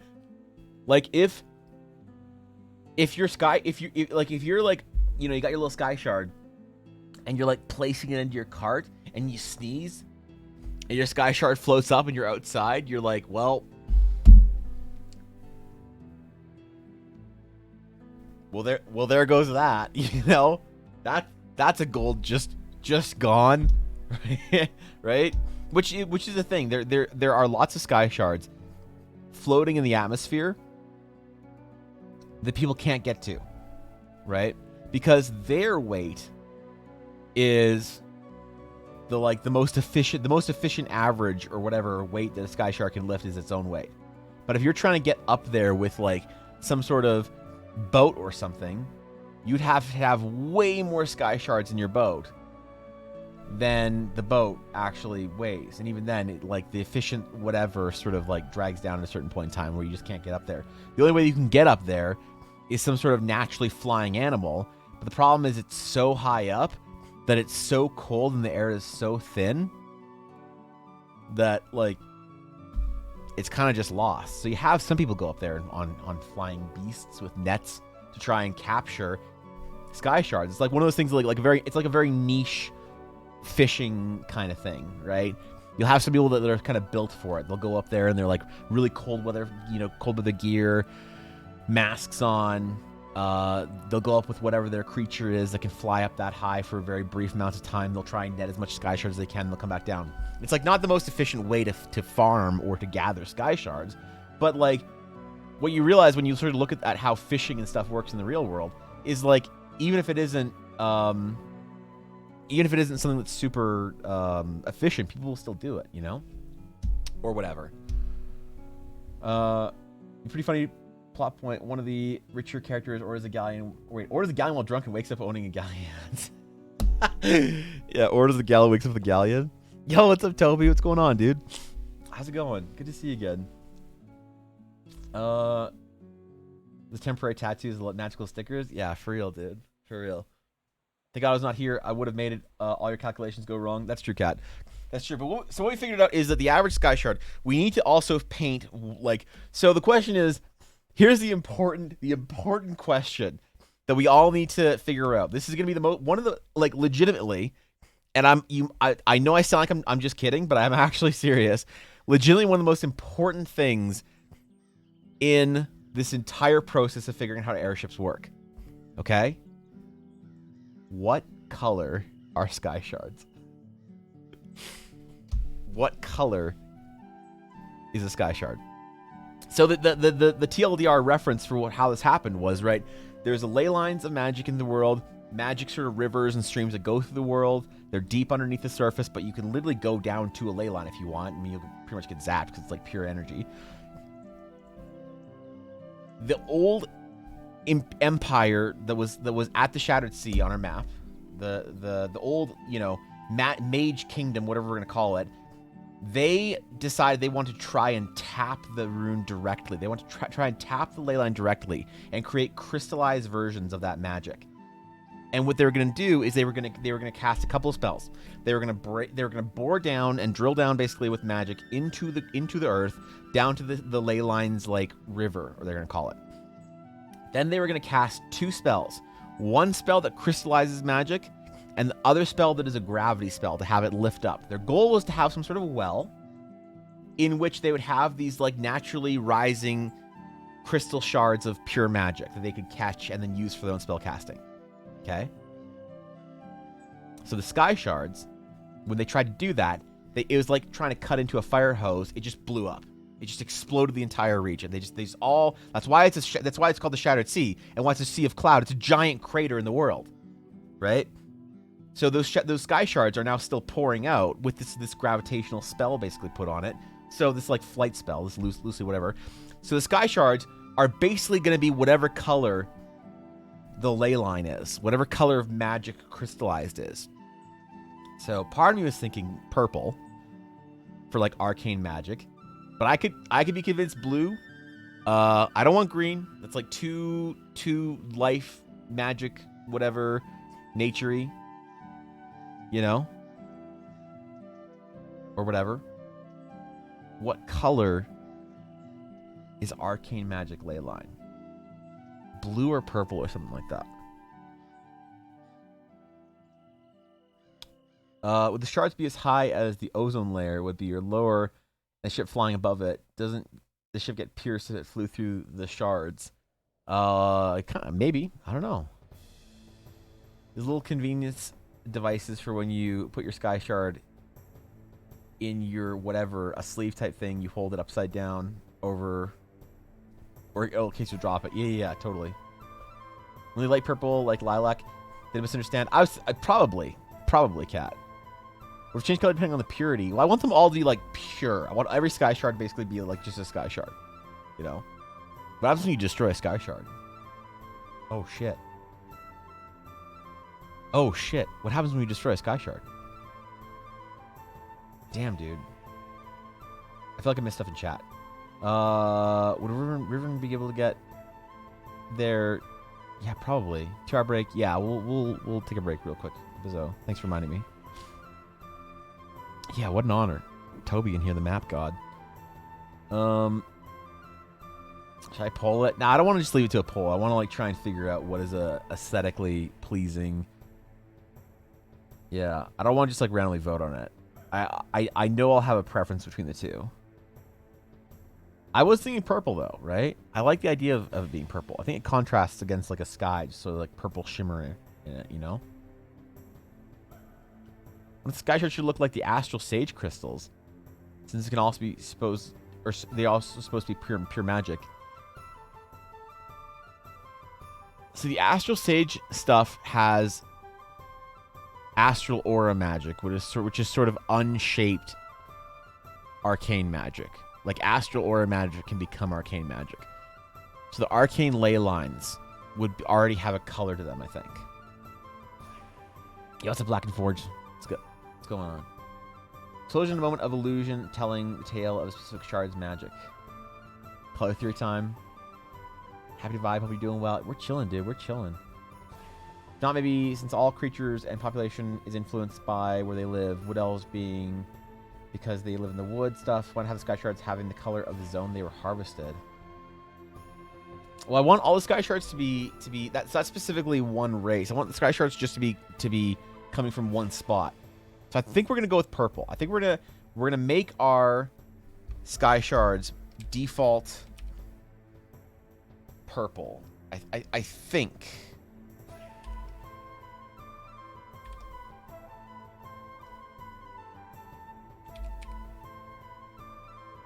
Hold up. We're gonna try some shit.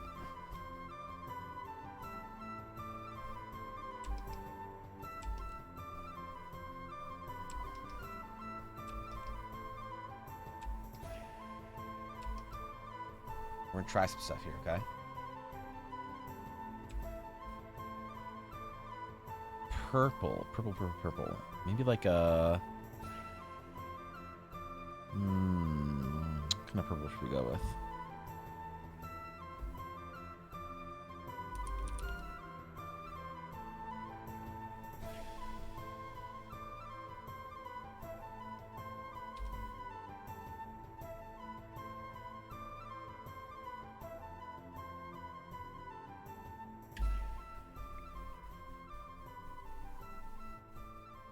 Let's maybe do something like this.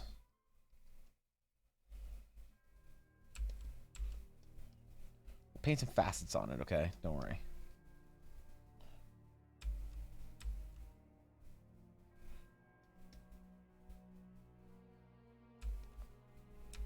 Shit, we're gonna do the whole thing. We're gonna do it with a Dodge style.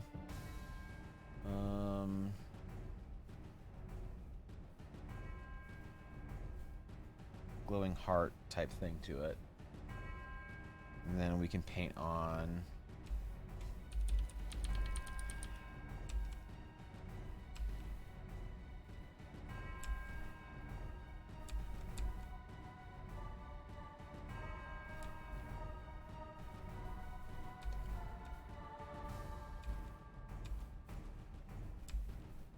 just some loose little facets.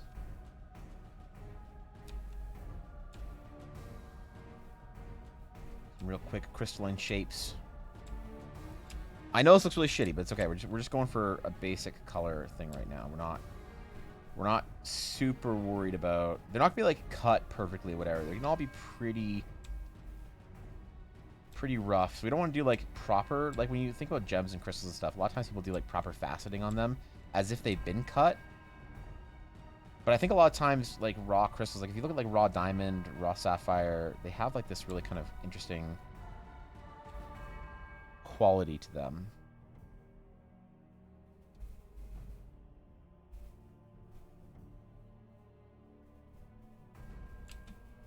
Let's grab...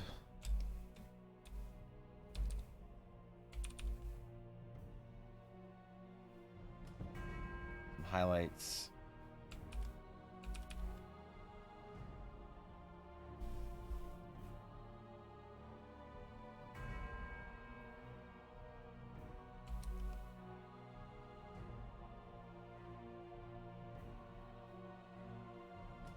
Like raw crystal, lightly glowing.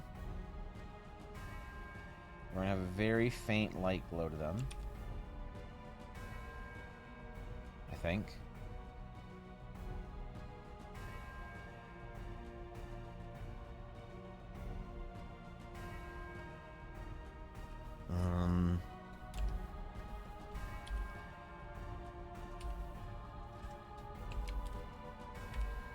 That glow will just be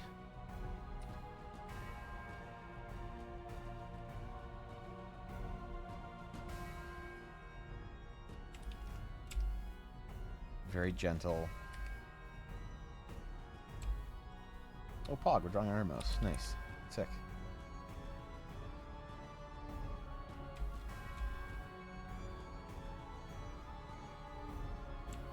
We change your color a little bit. Oh, the color. Never mind. Hold on. I just let that out individually.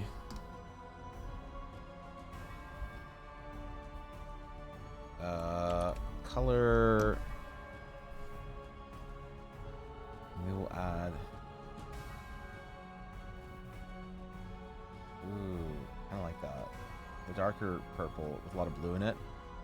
More red, it's a little meh.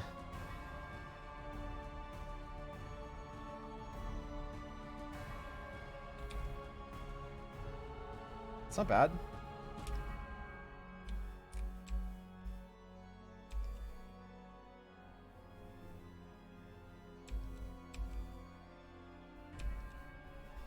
What do we think? Sky Shard? Sky Shard, are we good? We like it? And chat screaming, what's up, Lee? We have a leyline map? We do not yet, Evelyn. We do not. We just know that there's one large one that goes very close to the surface around where the Shatter Sea was. For the purple, I think blue might fit the sky, and the sea too much feels unusual. Yeah, maybe. I kind of want a contrast. I think you're right. Sky Shards are channel points. They're EBA gems? Ah, shit. Damn it. I knew it was going to happen eventually.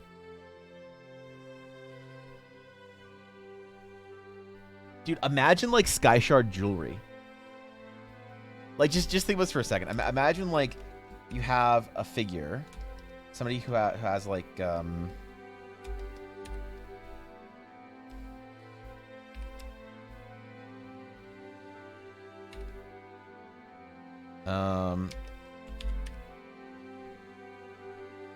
like, we'll do, like, Urna or something.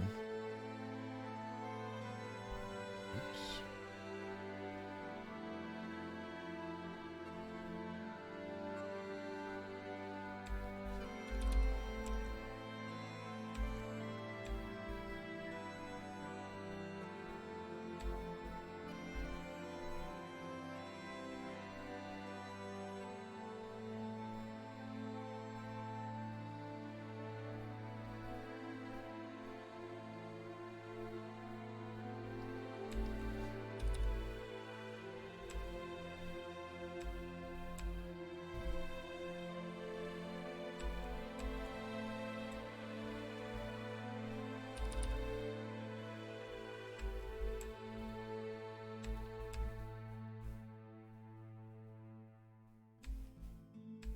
Conceive for a moment the possibility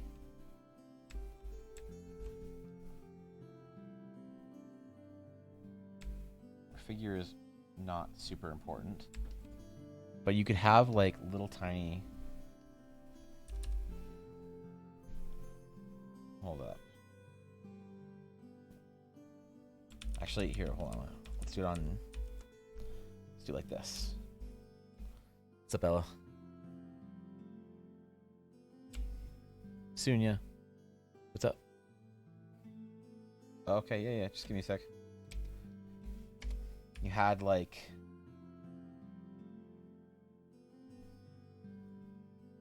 imagine little sky shards. Oops. Like floating. You know?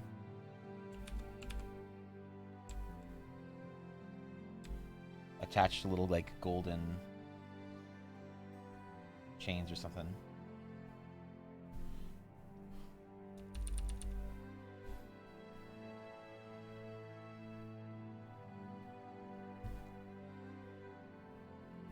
You literally have floating jewelry or something, you know? That'd be kind of sick. Not gonna lie. Sky Shard Heelys. Okay, dude. All right. I need to go help Ella something real quick. So just give me 1 second. Take our quick break here.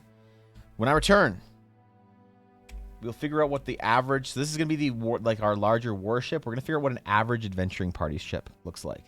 So here be just a minute.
All right, we back. We back. It's time.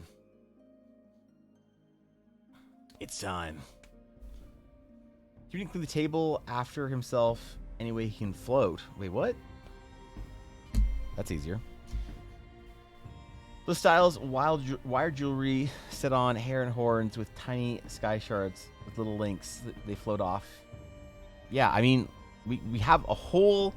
There's a whole damn range of possibility here before we can do a sky shards. A sky shard's how Harry Potter's aunt floated away in the third movie. She accidentally ate a shard. Damn it. Did we just rip off Harry Potter this entire time? Shit. My bad. I didn't mean to. I swear.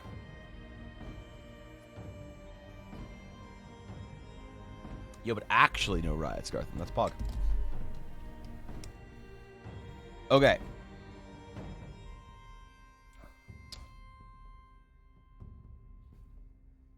So what kind of styles here do we want to use for our, like...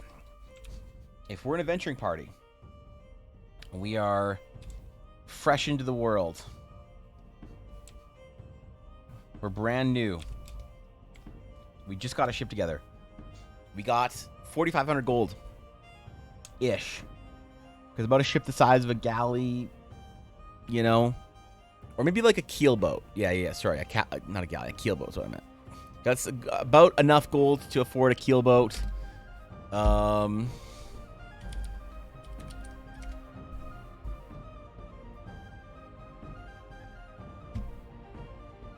They have, on average, just a very small kind of below deck type thing. They're not super big. They're enough that, like, it's like an old keelboat like this is... You basically have the size of the ship and then a below deck area for sleeping and stuff. So it's not like anyone would get their own individual rooms and stuff here. But also, is there a way that we can do upgrades and customization? How would we spend gold? How would we waste gold, basically, in this game? What things can we have our players spend money on for upgrades? Obviously, like weapons or like, you know, better sails, faster. Because that, like, movement's actually an interesting thing. Because I want there to be airships as well that don't rely on sails or creatures of any kind for movement, right? They are just able to zoom. So we need to figure out some sort of magical movement system that's also very expensive. But you could, in theory, have it attached to your ship if you really want, you know? I think the references we should be looking at for this are more like in the Star Wars realm than like the historical realm.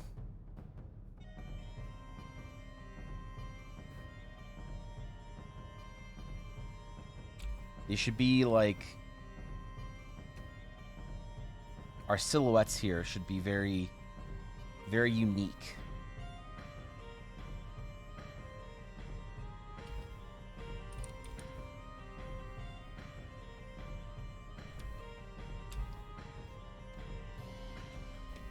Because we don't need to like stack our sails worried about gravity and shit in the same way you do on an actual boat. Wasted on shard-powered Wagyu. Yeah, look, listen. The players spending all their gold on food wouldn't be the first time in my games anyway. I think they need to row, so at least a bit more space, at least an extra room or two.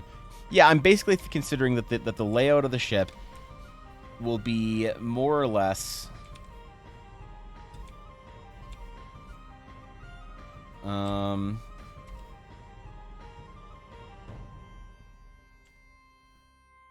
if we were like to design a ship kind of like this, we'd have two kind of decks. Like our below deck, though, would be something like this.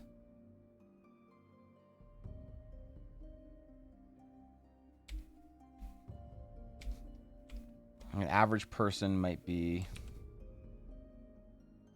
this big. If we're going to just, I'm not sold in this design or anything, but I'm just saying. You'd have like a storage area, like basically a cargo hold that's just for storage in the back, and then you could build it out however you wanted. You know, you could have like, I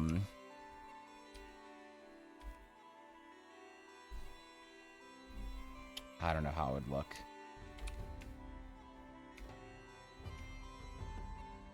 We're doing layouts and shit.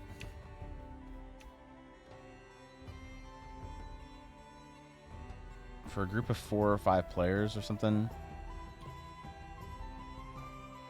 you'd probably have just like a general sort of sleeping area.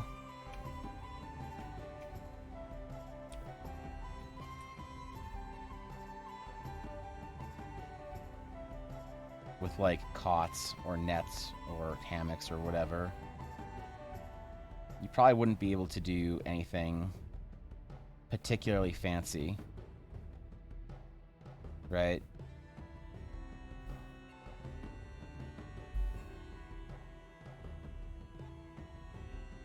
Everybody gets like their own kind of little space, you know? Not really like a room or anything, but I don't know. You could figure out like some sort of weird common area as well. With like maybe a big table, a couple stools, a couple big chairs, or something. But you wouldn't really have a lot of room for anything. You wouldn't really have like your galley would have to be basically like a very small kind of counter type thing, right? You wouldn't have like a separate room for it or anything. But beds are private rooms. I think it takes 10 by 10 foot to have 2 bunk beds, which fits 4. Technically less, you could fit in an extra one. Yeah, it'd have to be like a kind of an exercise in efficient space. Maybe this is too small though. Maybe like for a big ship like this. Maybe we're too scaled. We're up or something like that. Because like how long is a keel boat in D&D? Where's our galley? Do we have a length and width? Oh yeah, 130 feet by 20 feet. So where's our keel boat? Keel boat is around 60 foot by 20 foot. That's not huge, you know? That's not that big. Right, like if we make this 5 by 5 squares or whatever, we've got around 4 of these to play with. So if we make these small enough that the dude can fit in that we made, about like that maybe. Put a 5 foot square. Be a little bit larger if he puts his hands out to the side. And the about. Yeah, so be 4 of these across.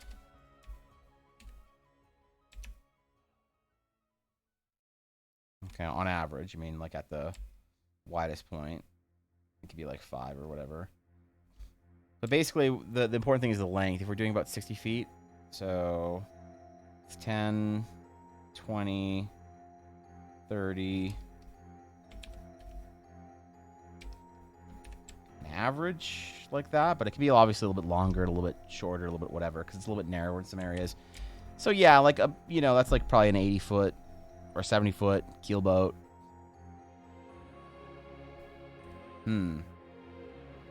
So how much could you actually then fit in that space below deck? Probably not a ton, you know?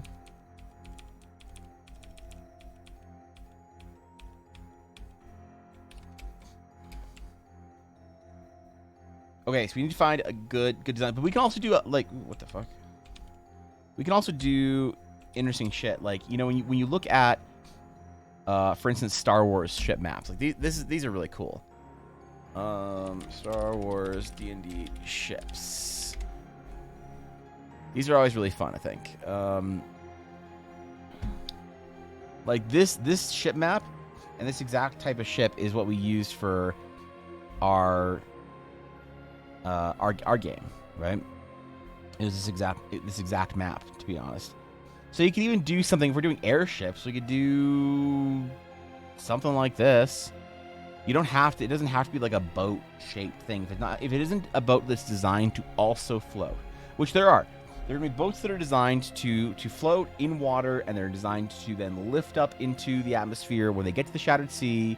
You know. All right, Venus. Good luck. Yo, Farmer, what's going on, man? You need a bigger boat? You're right. You're right. We should just make keel boats bigger. 100%. Actually, we have a more efficient use of our space. Keel boats can be larger if they're not necessarily like designed to float, right? And they can also be like different shapes too. We don't have to have our. I like our D&D boats, our D&D airships to feel sort of D&D-y and kind of fantasy-y. But it doesn't have to be exactly, the same. It doesn't have to be exactly referencing, old D&D boat maps and stuff. We can do more interesting stuff like this. Like, I'm not saying anything crazy exactly like this, but these are just a good inspiration of like how you can organize a ship. Maybe if you're not so worried about it actually being able to float, But you still want it to be somewhat streamlined and able to put sails on it and shit like that, right? Like imagine a boat that like top down, you had kind of that double, I don't know what you call it, the sort of two sections to it or whatever. You see a lot of these boats or whatever. So you could have two sections to it with sails across or something. And then like, I don't know, connecting bridge or some shit. And then so you could have like two different floor plans across both of them or whatever. Because I want to figure out what, like, I want to have some examples of boats and floor plans of certain sizes that players could use as a map for their own airship when they get into the Shattered Sea. If they want to make up their own map, like, go for it. For their own keel boat sized ship, go for it. But I want to have a couple of like set up already good maps for layouts for boats. I think it's fun. I think it'd be fun to be able to imagine, how you got, like, you can use it for combat as well if you ever get invaded or whatever, but you could also just use it for a general idea of how your party is organized, right? But I don't think there's no way I can think of it that a keel boat could have enough room for 6 people that they'd all have private rooms, right? I can't see. Well, man, they'd be like capsules, right? Which I think we would probably layer them, right? Like, I think that'd be kind of cool if you had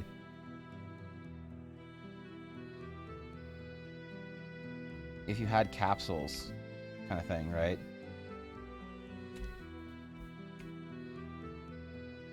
That you could then like sort of stack or stagger,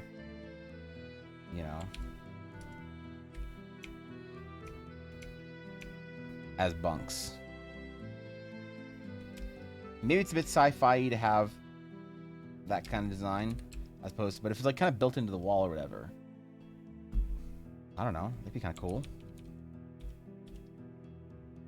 There's definitely ways we can organize our space here. I mean, like, we could just like sort of dedicate a wall to like beds at one point and just like have it be all capsule bunk type things. D&D or fantasy-y. Yeah, that's a good point. It's possible to think that these ships with less regard to aerodynamics in the ship, so the ships can be different because magic. Yeah, true. I mean, like, a lot of them are going to be basically wind-driven vessels. But that's like a very loose aerodynamics that we need to apply to it. There's a very loose aerodynamics we need to apply to it. We don't need to be like super careful with anything or super like the laws of aerodynamics are not sacred here, because yeah, we do have some sort of magic propulsion if we want. There's some sort of, we need to figure out how that works. Some sort of wind spell or something that can, you know, if you have the means and you have the money, you could potentially afford to drive your ship or something like that, you know? Imagine a sword made of sky shards, and during a fight, out of anger or desperation, you throw it at the enemy and the sword just floats away to space? Yeah. That's tragic, dude. It's tragic, you know? Sometimes you have a you know, 300 platinum sword that you just throw, and hey, what did you expect to happen? Doing like a proper galleon style airship map would be kind of cool, because this is the type of ship that you could have. You could probably crew it less people and have individual rooms, you know, like we need to design, basically, if we take one ship sort of layout, one kind of common layout, and we make a cargo version, we make a transport version, we make a military version, we make a, because it'd be cool as shit, dude. If you think about like the galleon crew required to pilot or to drive a galleon, a Spanish galleon, was what, 80 to 100 or 60 crew, I think. You wouldn't need that on an airship. An airship crew would be a lot less, because you're not, actually, I don't know. I think it'd be less. I think for some reason I feel like you could crew a galleon, a flying galleon, with less people. Because there wouldn't be necessarily as much sail manipulation, probably. You wouldn't need as many people to do that. You need people to, like, you know, man the cannons and whatever, as it were. But it'd be kind of cool to think of, like, so your party gets like super wealthy or whatever, and they eventually hire a galleon or buy a galleon style ship with like 40 crew, or maybe 60 crew across 3 shifts or whatever. And they have their own like fancy rooms and their own like fancy part of the ship or whatever, you know. That is kind of the cool thing about the sci-fi ships, though, is you don't need to think about the crew. So when you have a ship in Star Wars, and you have a big ship, you can have it be full of whatever you want, because you don't have to worry about carrying supplies or extra crew members to actually like run the ship or whatever. Not until you get to like big sort of like Star Destroyer size ships or whatever. But if it's just like a big ship for your crew, with multiple decks on it, you wouldn't need a ton of people, right? You probably have like an entire deck of like quarters or something, you know. So you have it tethered to your wrist, and then it bounces back and impales you. All right, we tried the idea, the Sky Shard sword. We tested it out. Yep, R&D came back. It's not a good idea. We're not going to do a Sky Shard sword. All right, glad we figured it out. Sky Shard arrows. Imagine if you have the right amount of shard to counter gravity, infinite range arrow. That'd be kind of cool. Like a very like a Sky Shard dust lined arrow, just to make it fly farther. That could be kind of cool, Thurkin. Like, actually. But the problem is, isn't a lot of the actual like danger of an arrow, is it coming down on you at whatever speed? It's not necessarily the speed of the arrow flying, it's the speed of it like falling or whatever. But like if you shoot someone point blank with an arrow, I guess, you know, it would increase the point blank range, but it would overall decrease the lethality at range, though. You know what I mean? DMG says 10 crew per 20 passengers for airship versus 20 crew for 20 passengers for sailing ship. Right. That's a good point. I think that if we talk about crew, I think it'd be about half the crew required.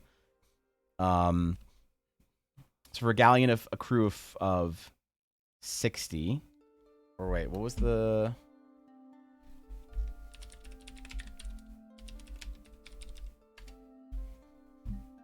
Average crew of 90 to 100 members, excluding the soldiers. Right.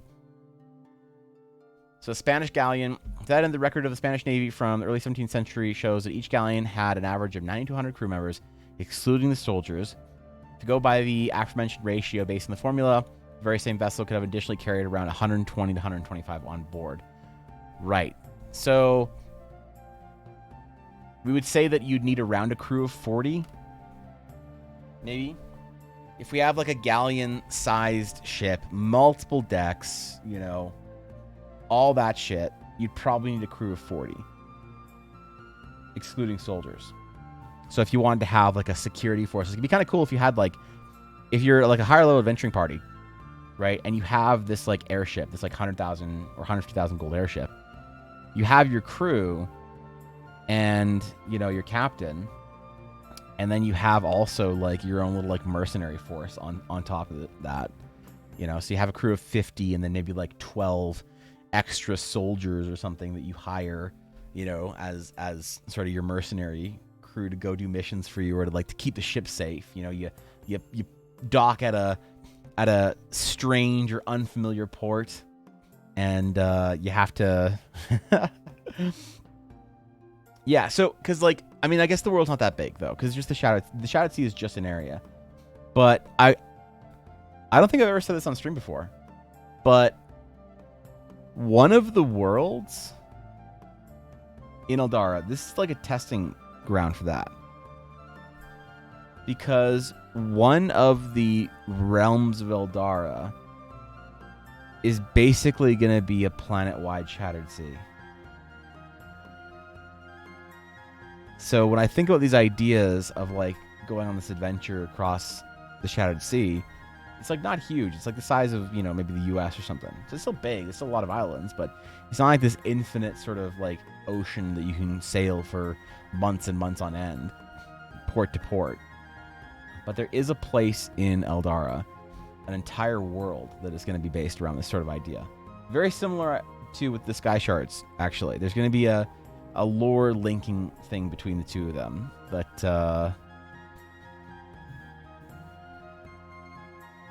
yeah, I don't know. I don't want to commit to any ideas super hard right now, but I have an idea of how it's going to work. I know there being a shard space because then things can be upgraded.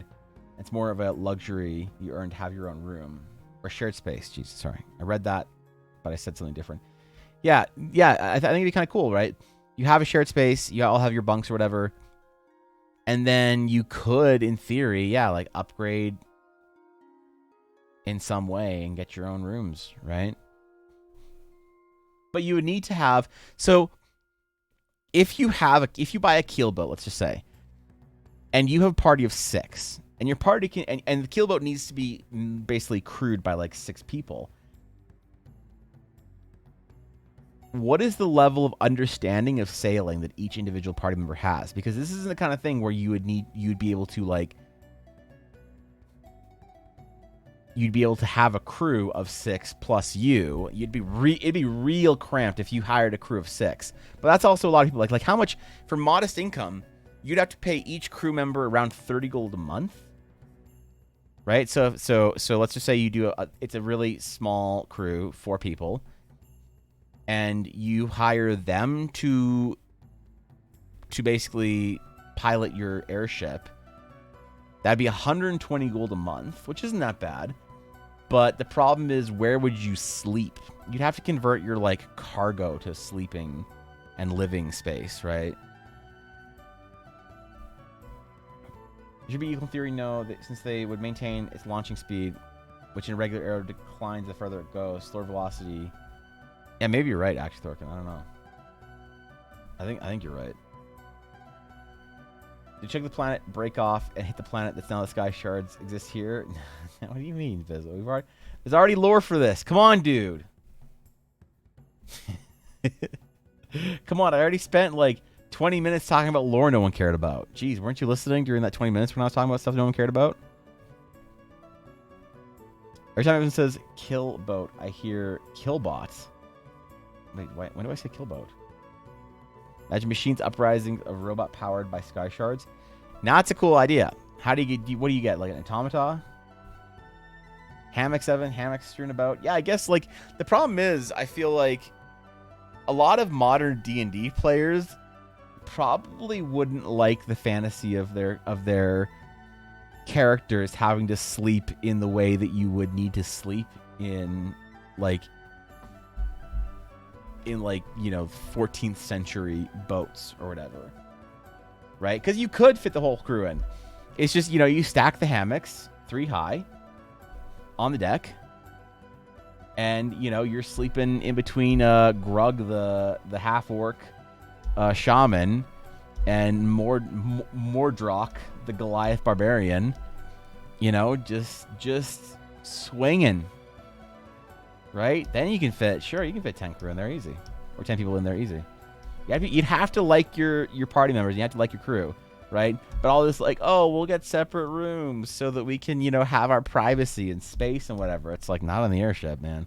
If you want to each have your own, if you guys want to pilot the airship, go for it. But if you want to hire a crew for 120 gold a month, you want to hire your crew and have your party of 6, you guys are going to be real snug or have no space for cargo. Maybe both.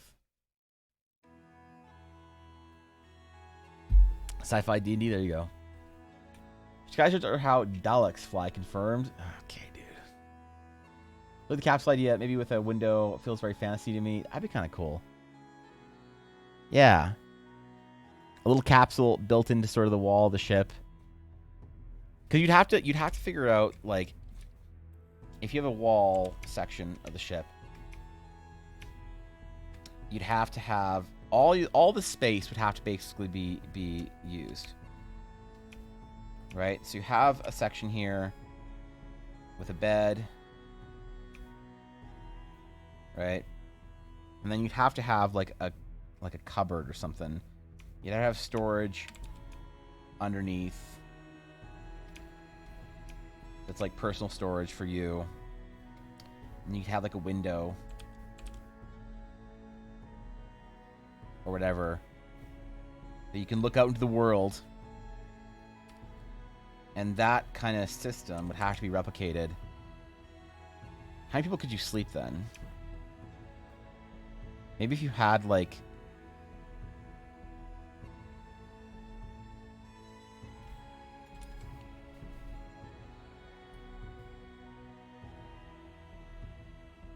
it'd be staggered, wouldn't you?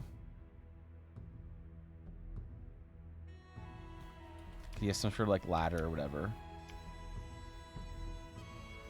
And then everybody gets a little bit of room behind the ladder for like a chest or something.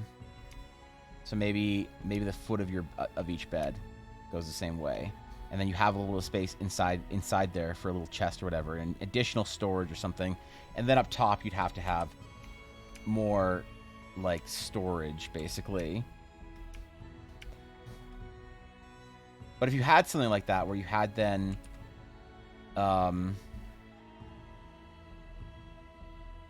maybe a window, like sort of sunken in a bit, and then storage, doors or cabinets or whatever. Because yeah, on a boat you're gonna need a lot of storage, right? Then on a ship like this, you'd basically be able to have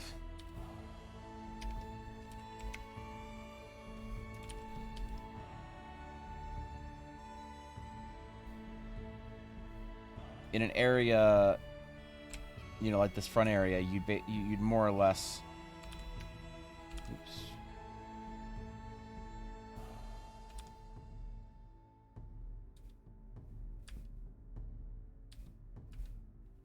Be able to have 1, 2, 3, 4, and then 5, 6, 7, 8. So you'd be able to have 8 people. Basically built into the walls. It'd be like a thinner, maybe be like a little bit wider or something.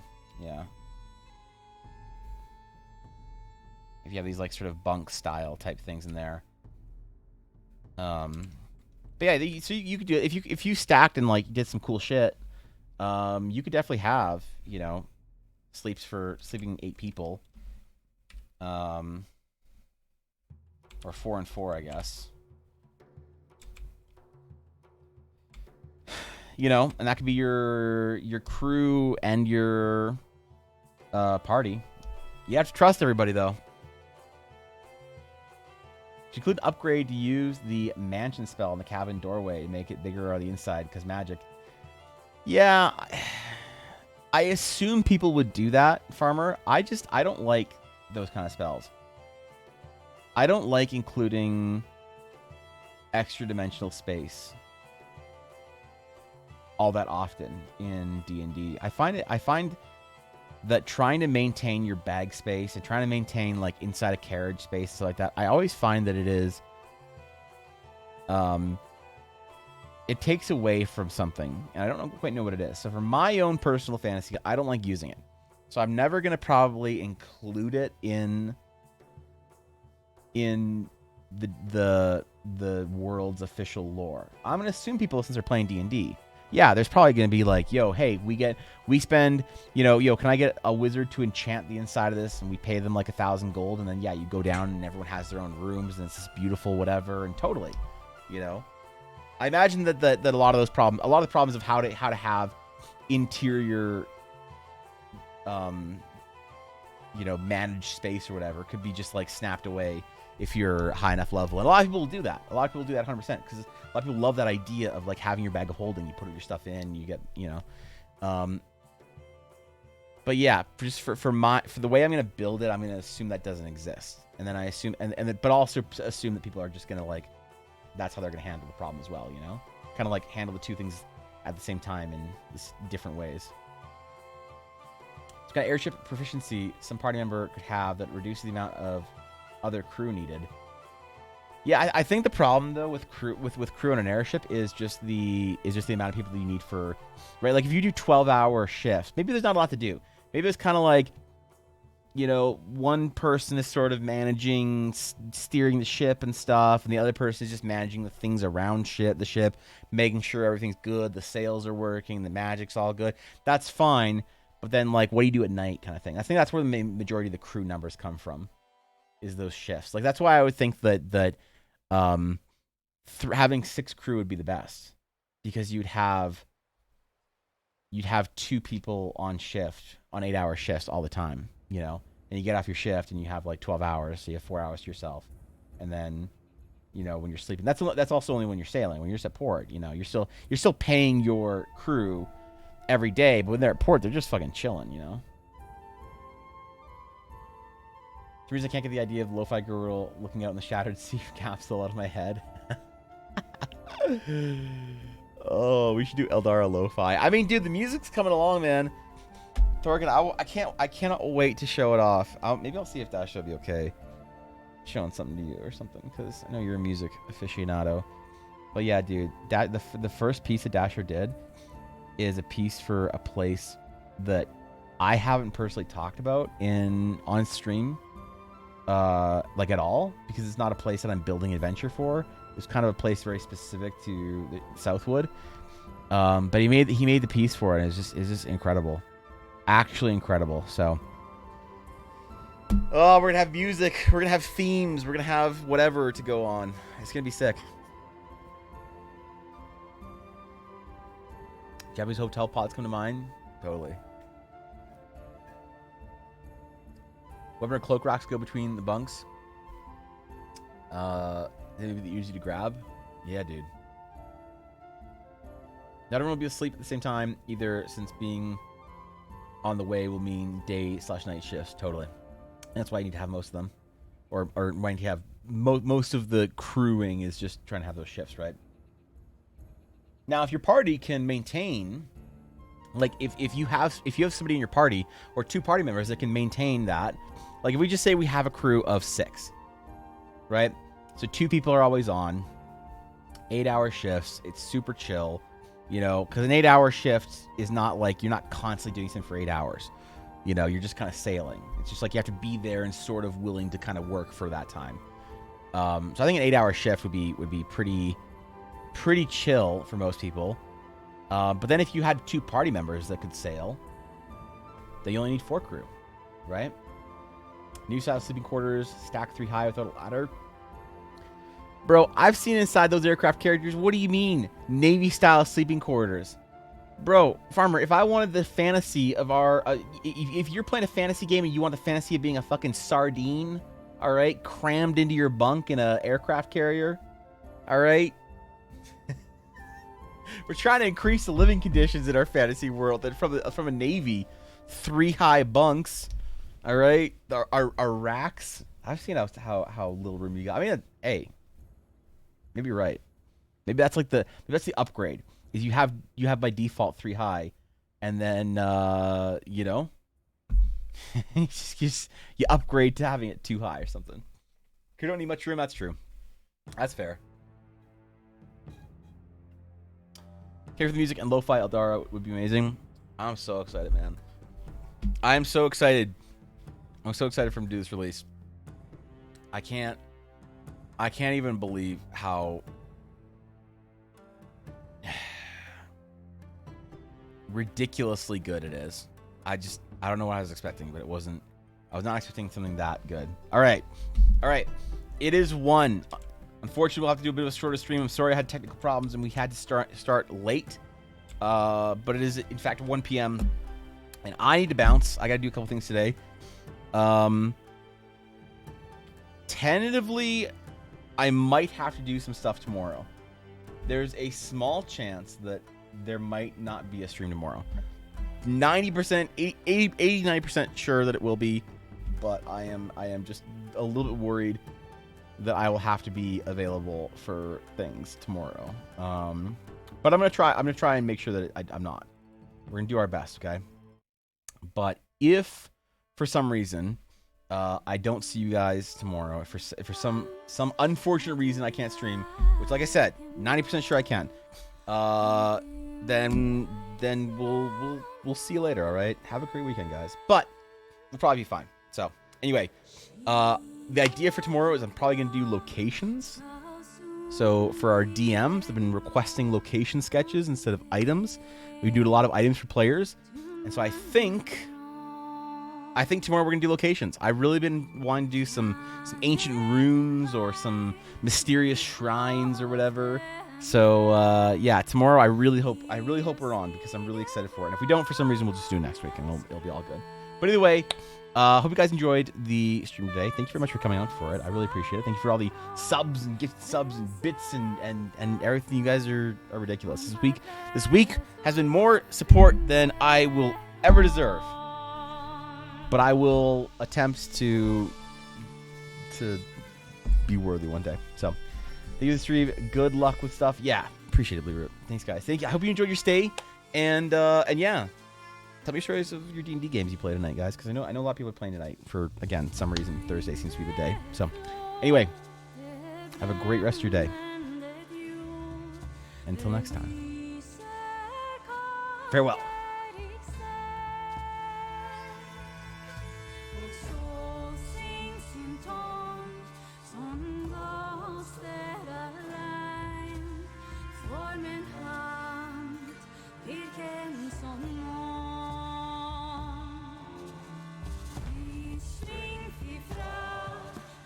Stay